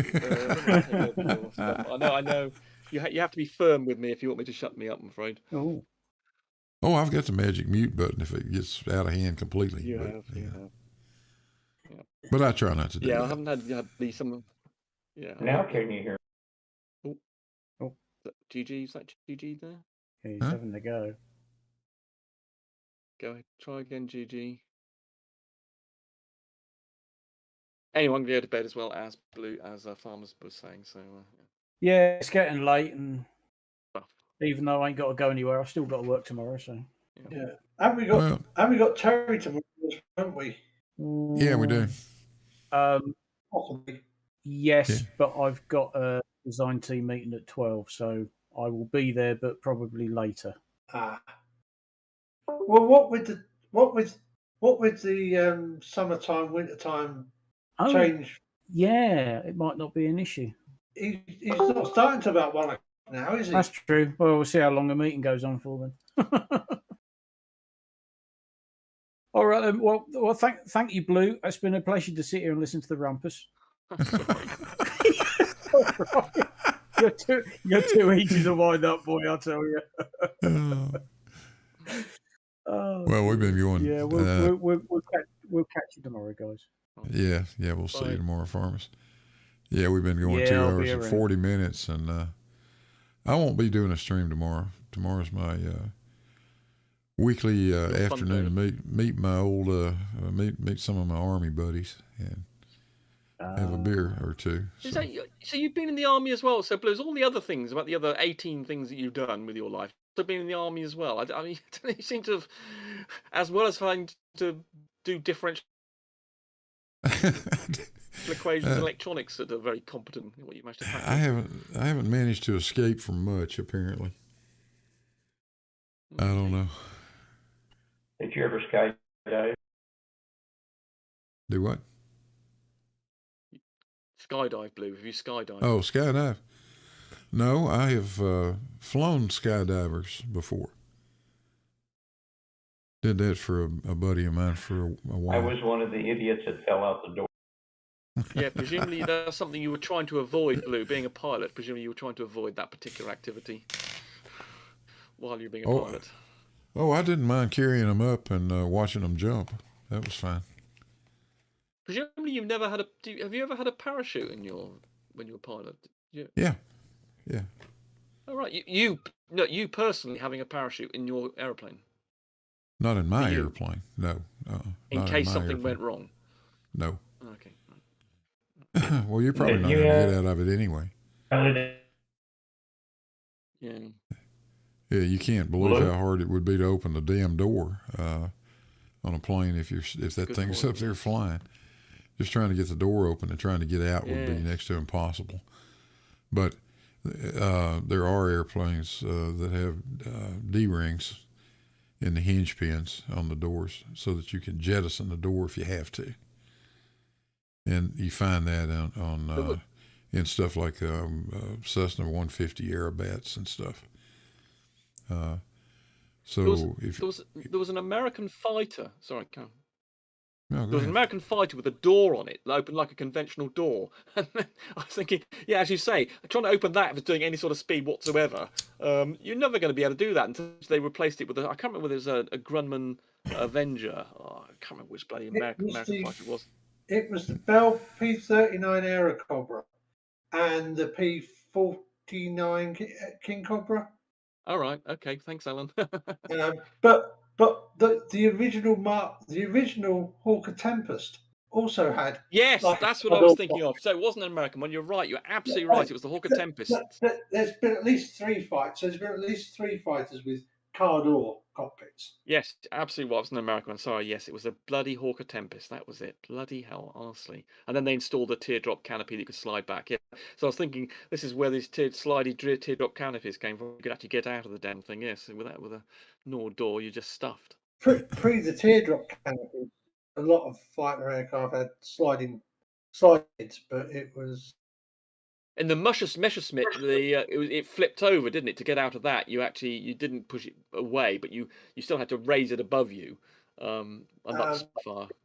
Not well. The thing was though that to get out of a Spitfire, you had to slide it back. To get out of a ME-109, you tip this thing to the side. You pull the big levers, and it jettisoned the entire cockpit canopy. Oh, did it? Okay, I thought. Okay, all right then. Okay, right. Okay, I just get into an ME-109. It's sort of it flips up. Hinges. Yes, it uses hinges. Right. Okay, I didn't realise they got. Okay, all right. When you see the gun camera film of them, if they get when you see a 109 getting shot up, you'll often see the canopy come off, the whole canopy come off, and then the pilot comes out. Right. Okay. Yes. Okay, I'm off. Yeah, but no, jumping out of one was never anything I really wanted to do. A lot of fun. So I hear. For some reason, though, I just didn't care to ever try that. It was during my young and stupid days. A friend of mine was telling me he had to do he was aircrew on the old Nimrod maritime patrol aircraft, and they liked them to do the parachuting course for escaping from the aircraft. And one of the jumps they had to do was into the sea. Oh, goody. And out the back of a Hercules. And he tried to arrange it so that he'd be at the back of the stick and got it wrong. And they made him fly around standing with his feet at the edge of the ramp on a Hercules for about 20 minutes. Don't think I fancy that. No. I made a jump sitting in a Huey with my feet on the strut. That's an experience. Yeah. I have flown in Hueys. That was not my favorite thing to do. They're noisy. Yeah, especially not sitting in one of those damn little jump seats next to the engine compartment on the port side of the aircraft. And when they leave that damn barn door open, you're looking straight out at the ground. Yeah, I had no choice but to go skydiving. I had to do it once. I had no excuse because it was my mom's skydiving company. So well, that'll I had do no it. excuse. It was for free. Oh boy. Well, hey, thanks everybody for coming. The only problem was her. Oh, the only problem is her boyfriend was a pilot, and I worked with him for a year. I didn't even like his driving, much less his flying. So, oh well, this wouldn't be the one time he'd up. So I figured it's safer jumping out of it than staying in. Oh yeah. Well, with that, I think we're going to wrap it up, guys. You guys are welcome to stay here in the Discord as long as you want to. But I'm going to say good night to the folks out in YouTube land. And we'll probably do this again on Thursday. So, unless anybody else has got anything. Just a quick, are you hearing me better, Blue? Yeah, hear you fine, George. Yeah. Hear you fine. No, I didn't ask. Gary, GTS. Oh, sorry. No, I just back to the shop from a long day working over at the burnt house. So just thought I'd check in, see what's going on. It looks like, as usual, a little late to the party. Yeah, well, we're going to wrap it up. We'll hang around in the Discord for a bit. So, good night, folks. We'll see you on the next one.